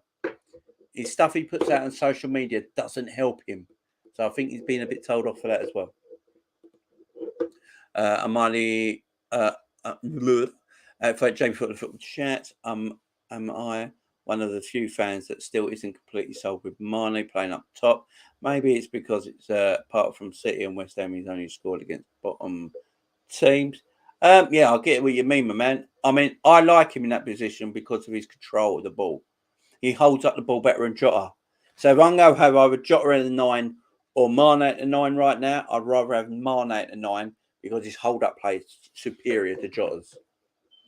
And a lot of our game is about hold-up play. After winning the quad, we're going to have a big sunshine. And he's straight in, look at that. We'll go with cooking.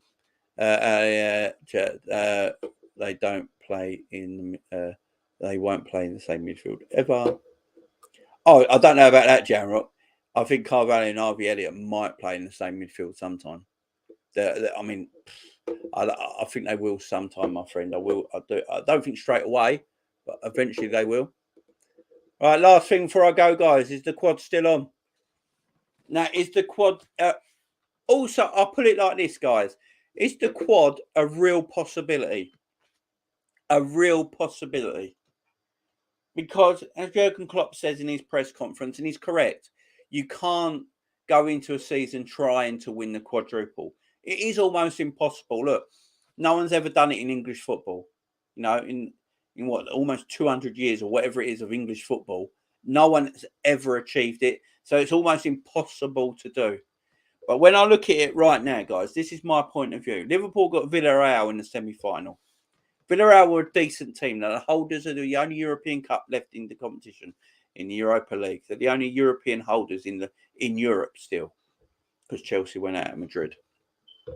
So they beat Juventus and they beat Bayern Munich. Villarreal deserve to be in the semi-final. I don't care what everyone says about, oh, Liverpool got the easy route to the final. Inter Milan by Benfica and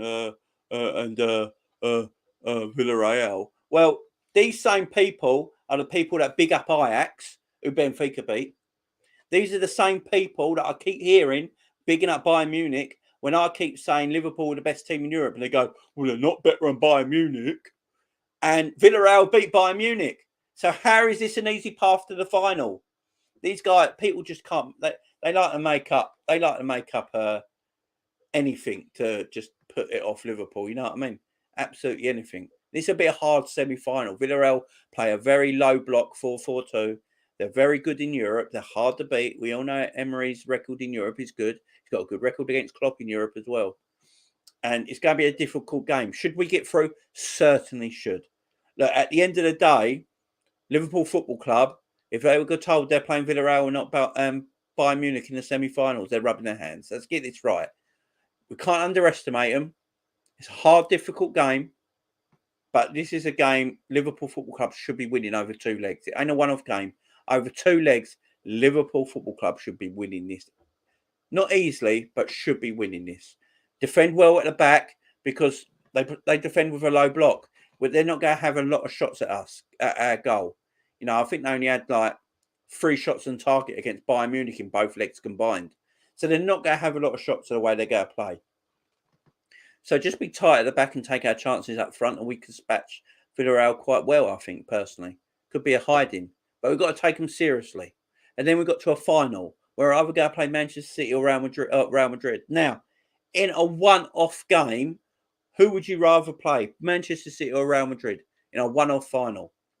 I personally would want to play Manchester City because Real Madrid just know how to win the Champions League. They won 13 of them, or whatever it is.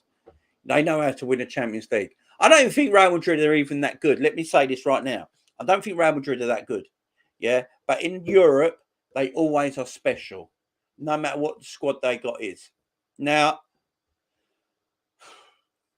if we played Man City, if we played Real Madrid in the final, I think we dispatch them. I really do. But I'll be more worried about Real Madrid just because they know how to win the fucking Champions League. But at the same time, I'd want revenge on them. Now we go to the FA Cup. We've got Chelsea in the final of the FA Cup. Obviously, we played them in the final of the League Cup. We weren't at our best at that game. Chelsea were very good and missed chances. We beat them on penalties. Now you're hearing Tuchel wants revenge. They can't wait for the FA Cup final. They want revenge. It's going to be a difficult game. It's going to be a difficult game. And now we're a point behind Manchester City. We have the harder fixtures. Will City drop points? City's fixtures are quite comfortable. Are they going to drop any points? If they drop points, can Liverpool overtake them? Look, for me, I'll be surprised if we won the quad. I want to win the quad. I'll be very surprised if we do. Is it on? Of course it's on, because we're in the semi-final, a final, and we're a point behind them in the league. So the quad is very, very on. Don't get me wrong. Are we going to win more trophies this season? Yes. I do believe we beat Chelsea in the FA Cup final, and I do believe we will win the Champions League as well. So if we win the Champions League, FA Cup, and League Cup, but we come second in the league, we have had a tremendous season. Let's get it right, guys. A tremendous season. And for me, that's what the possibility of what's happening. Because with City's fixtures, I just don't see him dropping points. Do I see him dropping points to Brighton? Look, Brighton are on a high. Brighton own North London right now. You know, Brighton have put their flag right in the middle of North London, right in Islington, put their flag right down, and like, we own North London now. We're beating Spurs and Arsenal back to back. Beating Spurs and Arsenal is very, very different to beating Manchester City. If they get a point against Manchester City, guys, I'm here for it. I am here for it. If we beat Man United tomorrow, because obviously we played them first. So if we beat Man United tomorrow, we go top of the league, yeah? And then 24 hours later, Man City have to wait to play. That puts pressure straight on Manchester City. Manchester City also know at the same time how good Liverpool Football Club are, because we've just played each other twice in a week. And we didn't lose one. We drew one and won one. So they know how good Liverpool Football Club are. So that will put pressure on them massively, massively. So would a draw happen? I wouldn't be surprised, but I just doubt it. For me, the FA Cup and the Champions League is where we're going to get a success this season. We might end up losing the league. Let me get to your questions, guys, because it is on. Don't get me wrong, though. It's definitely on. Yes, the quad is going to happen. Roy Kane is saying the squad we have reminds you of his 99 team that won the treble. Ooh, if he said that, I mean, bloody hell. If any team can win the quad, it's Liverpool. Oh, totally. Look, if there is any team that can win the quad right now, it is this Liverpool team. Look, at the end of the day, guys, if we win the quad, we complete football. Football's finished. We've completed it. There's nothing else you can do. You know, we completed it. And Jurgen Klopp only needs the FA Cup as well, guys. If Jurgen Klopp wins the FA Cup, he's won every trophy he can in England. He's won the Premier League, the FA Cup, the League Cup, the Champions League, the Community Shield we haven't won. The Super Cup and the World Club Championships. So he's won every official competition you can enter as a manager. Jurgen Klopp has won with Liverpool Football Club. That's massive, massive, absolutely huge. Look, if we win the quad, football's over. Football's completed. No team and no one has ever completed football. Liverpool are this close away, guys, from completing football, which is nuts. Jamie, it's the biggest chance we have for the quad. Rivals are now saying we have to save football to stop Liverpool from winning the quad. Oh no, I've been hearing it. It's hilarious, ain't it? It's hilarious. We've got to have Liverpool fail for us to have success, because that's how far teams like Man United and Arsenal and that have fallen. It's going to be good evening when we play Villarreal. It certainly is. I think Carvalho now rotates, starts in similar position, different sides of midfield. That could happen. I think their games like League Cup and that, they could play together, things like that. James Gerald Marino knows their best player is injured for 4 months. He's out of our game. Is he? Is that that's the forward, ain't it? The striker. I did not know that, Ali. Ooh, it's got a little bit easier. Real Madrid will be in the final. Benzema, absolute madness. I think Madrid will beat Man City as well. I think Madrid just know how to win semi-finals in Europe. Man City have only done it once. I want to win the quad. See rivals' faces on Twitter. We'll be finished when we look, guys. If we win the quad, we've completed football. Yeah, there is nothing anyone can say. There's nothing rivals can say. But I can tell you right now, they will find a way to make the quad look shit. They will. They'll go, oh, the league is easier than it was in the 90s, or the Champions League was easy because you played Inter, Benfica and Villarreal, although they beat the teams that you absolutely love, like Juventus and Bayern Munich, who you were saying were the best team in Europe. You know what I mean? So you can't win. You won't never win, guys. We've just got to love it when we do it. Still consider Chelsea a dangerous team with the players they had. Yeah, Chelsea in the final will be a hard game, but we should be favourites. We should be favourites. I just want to bag big ears. Number 7. Wow, I'll retire as a Liverpool fan. 3 Champions Leagues in my lifetime. Same, my man. If we win that Champions League again, number 7, go level with AC Milan as the second most who's ever won the European Cup behind Real Madrid. Cool. And that puts Man United and Chelsea in the dust as well. They'll probably never catch it, ever. James Fitch, I'm still annoyed about the draw City, about a draw against City, not because of the result, but because I felt like it was got better of us. Yeah, and I think they learnt from that moment, my man. I think they learnt from that moment in the semi-final. Next, the Invincible Centurions quad, Jamie. That is, I'm not bothered about Invincible shit. The Invincible stuff annoys me. Except the Charity Shield Europa League. Klopp hasn't won those trophies, but they're right. Yeah, we don't talk about the. You can't win a trophy you're not in. You can't win the Europa League because you're not in it. You know what I mean? And rivals like United fans saying we wouldn't win multiple trophies in the season when we win the quality whites. Oh yeah, I mean it completely destroys. It completely destroys the treble, guys.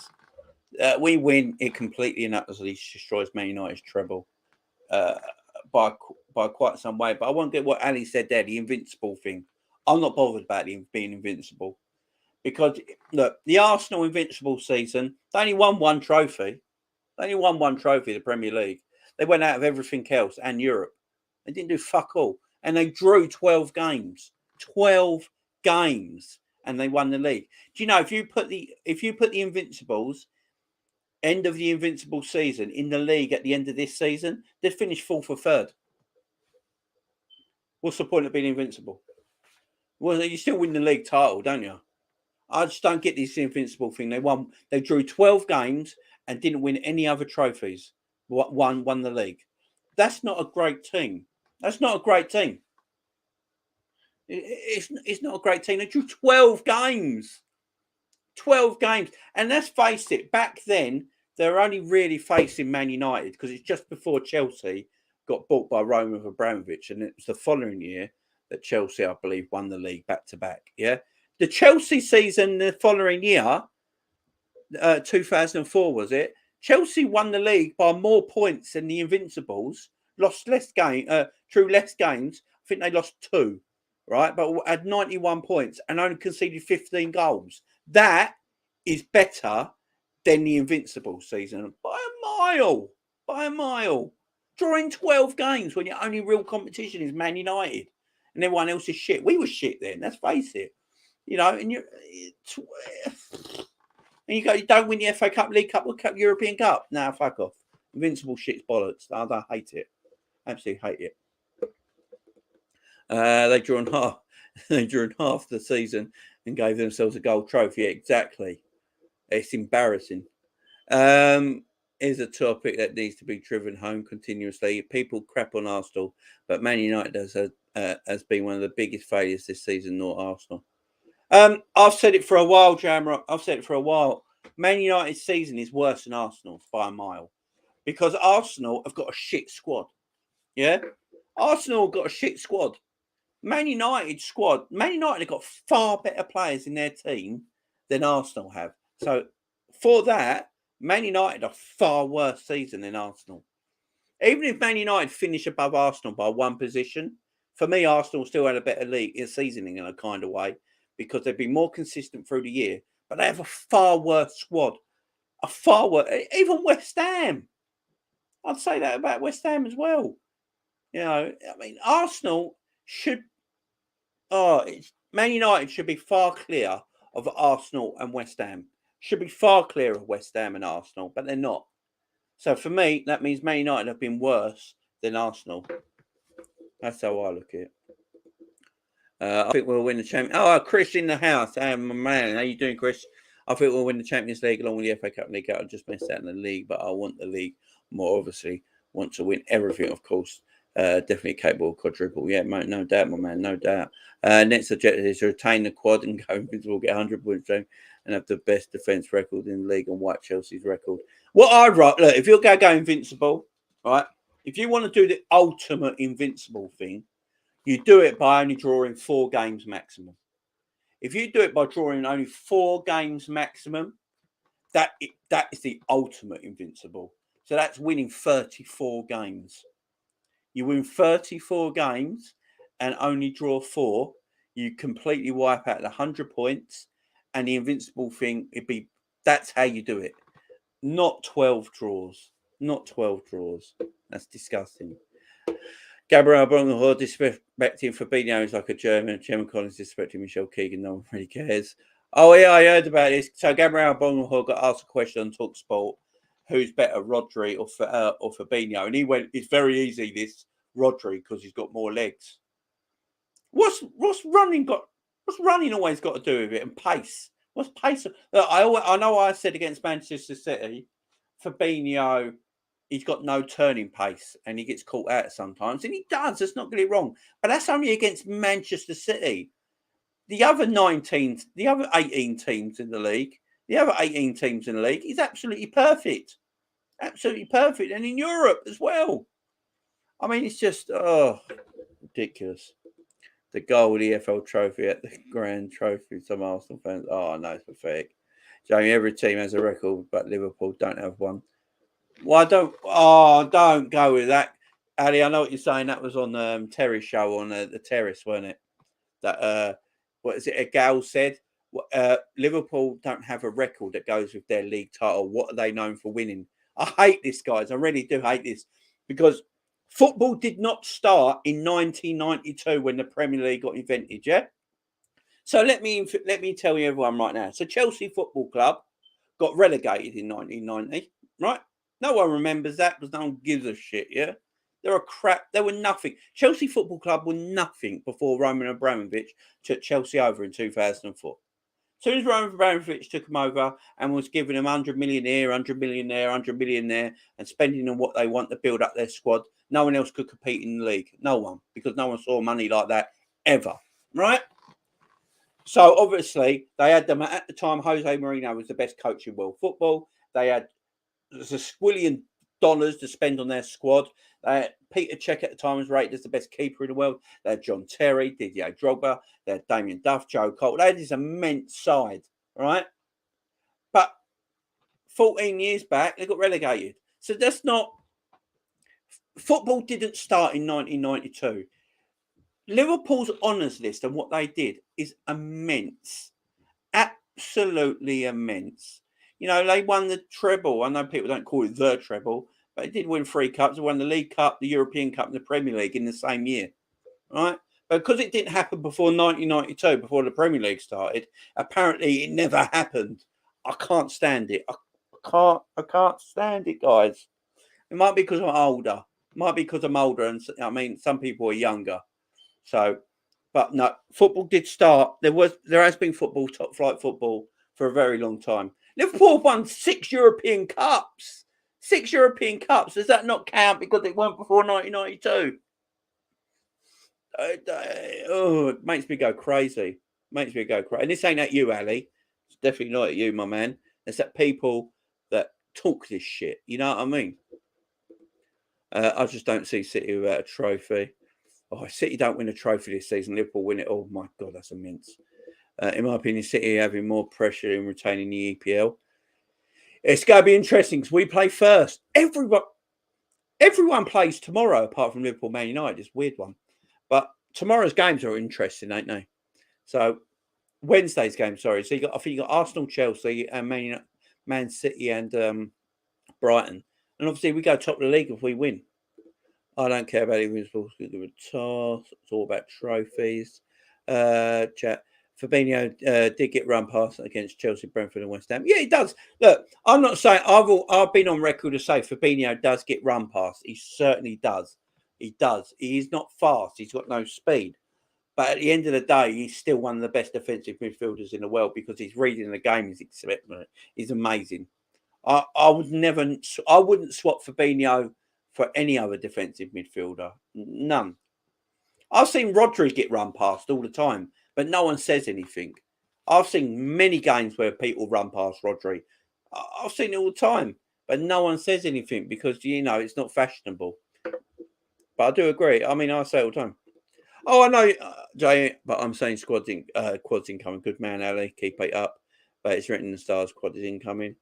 Whoever is talking about nonsense over football chat doesn't doesn't seem to realise it was all branding change from the first division to the Premier League. Yeah, exactly.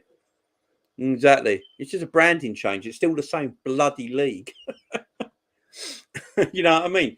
The League Cup used to be called the Milk Cup, guys. And then the EFL changed it because it became English, because it was the English Football League. The English Football League was League One, League Two, League Three, League Four. And then you had the Vauxhall Conference, which was non-league. There were 4 professional leagues, 1 non-league, yeah? That's how it was called. And it was all under the banner of the EFL, the English Football League, right? And their main trophy was the Milk Cup, right? And then the FA's main trophy was the FA Cup, played by English teams. And then the Premier, but I think it was Barclays, weren't it? That bought then the first division.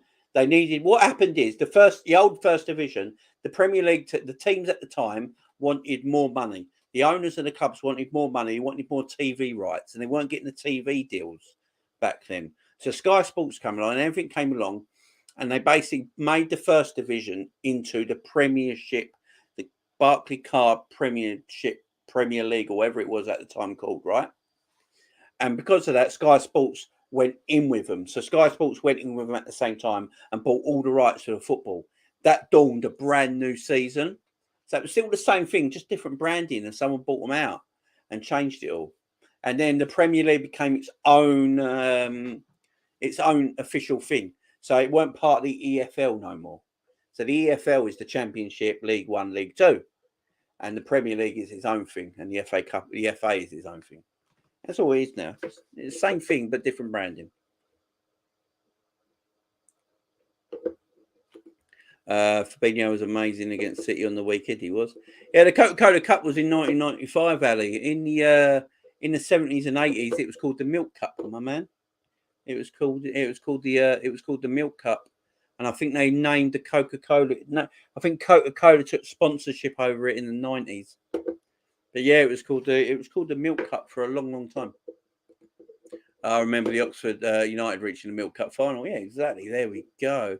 That is why we have 19 titles and not 1 Premier League title. Exactly, Ali. Exactly. 19 league titles. You're still winning the main league title. This is what gets annoys me when people say you've only ever won 1 Premier League title. No, we've won 19 league titles. We won 1 Premier League title in the new branding, yes, but we won 19 league titles. We didn't go somewhere else to play football. We stayed in the same country and played in the same league. Stupid. Absolutely nuts, guys. So, guys, let's just get the final thoughts, guys. Final thoughts before we finish up today. It's been a good one, guys. I've gone on far longer than I should have. It's because I went around all weekend and I wanted to give you guys some good content, guys. And I hope I've done that. I hope I've achieved that. So, a few of my pals have come straight in. Statman, my man, how are you? And Savage, the Premier League used to be called the Premiership. Same shit, different day, people. Always trying to find something to throw at us. It's so outdated. We have 19. Simple. All the England. Exactly, Savage. How are you doing, my friend? So in that stance, we have 4 European Cups, but 2 Champions League because it's a different branding name. Exactly. But we still say 6 Champions Leagues. Exactly. It all just changes branding. Exactly. No one says anything about the European Cup, do they? No one ever says anything about the European Cup. Remember, the European Cup used to be, you could only win the European Cup if you won your league. That was it back in the day. If you won your league, you entered the European Cup. If you finished second, you entered the UEFA Cup. If you won the UEFA Cup, you went, and if you won the FA Cup, you went in the Cup Winners' Cup. Cup Winners' Cup was the 3rd European trophy. It was a good European trophy, but you could only be in that competition if you won your domestic cup in your league at the time. So you'd actually have some really good teams going at it in the Cup Winners' Cup. And then you had the UEFA Cup, I think was basically the runners-up in your league. So you had great competition in the UEFA Cup. UEFA Cup used to be massive. And then you had obviously, if you won your league title, you got European Cups. But now they rebranded it, made it the Champions League because they wanted more teams to come into it. So when it started, I think England was the top 3, Italy was the top 3, Germany was the top 2 and a playoff. Spain was the top 3, and so on like that. And then they made it a top 4 for all the major European countries to get into it. So same competition, different branding, but no one says anything about that. United fans bragging 13 Premier EPL titles. Yeah, I know, but it's, you know what I mean. Remember the Intertoto Cup, Jamie? I do. If you won that, you got into Europe, didn't you? I remember that, the Intertoto Cup. I'm so fed up with Chelsea and City. Fuck them both. Fuck means that tomorrow we go for the next. I just love them. I love the fact he gets Mings in it. I just love it. It gets me. It gets me every single time. It does. We go for the next of the Manchester Tampon Boys. It gets me every time I read. I always read something from Savage, and it's always got fuck Mings right in the middle of it. Oh dear. Yes, those teams were LFC, Man United, Everton, Tottenham, and the 5 teams that broke away from Europe of the Football League, and they cut 2 teams and made it only 20. Yeah, exactly, Jam, my man. And that's why United fans have that song 20 times Man United, but soon it'll be 20 times Liverpool, Jamie. Yeah, it certainly will. Right, guys. So that's get your scores in the chats, guys, before I leave. So tomorrow I am going. I'm going 3-0 Liverpool. I think we put a hurting on Man United tomorrow. I think Klopp will go reasonably strong for the Man United game and rest more players against the Everton. I think that's how he'll go. I think he won't rotate too much, guys. I know a lot of people are thinking he's going to change 8 players for tomorrow and then 5 players for Everton and save their legs. We can't afford to do that, guys. We've got 8 or 7 games to go till the end of the season. If we want to win the league, we can't afford rotating 7 players against Man United, no matter how shit you are. You've got to go for it. So, yeah, it'll be a more or less full-strength team against Man United tomorrow. I'm going 3-0. And I think Salah scores tomorrow and shuts every fucking one up. Salah will score tomorrow. He says it for the big games. Then he'll lift his T-shirt up and underneath it he'll have on a vest, a big tick on a vest, just signed.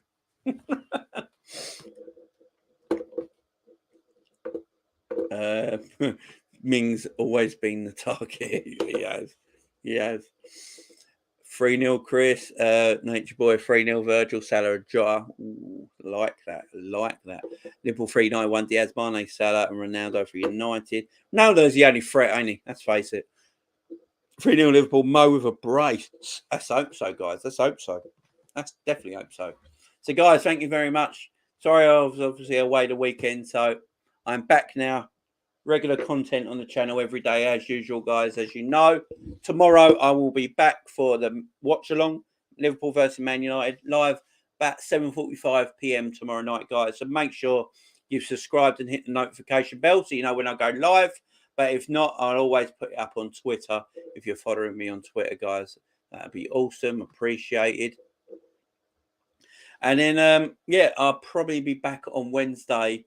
There's a lot of football Wednesday nights. I might do another watch along Wednesday night, depending what one is the live game. And if it's not a good game, I think it's going to be Arsenal-Chelsea. I think Arsenal-Chelsea tomorrow night is the live game. So if Arsenal-Chelsea tomorrow night is the live game, I will do the watch along for that as well. So there's a couple of watch alongs coming up on the channel. Don't forget, guys, to leave a like on this video. Smash the like button. I would really appreciate it. Hit that thumb. We've almost got 30 likes. I do love it, guys. Thank you very much. Really appreciate it. And I'm back, guys. I had the weekend off, but I'm back now. Liverpool going for the quadruple, guys. I am back. Let's do this, guys. Appreciate every single one of you. See you tomorrow night. Up the Reds. Love you all. You never walk alone.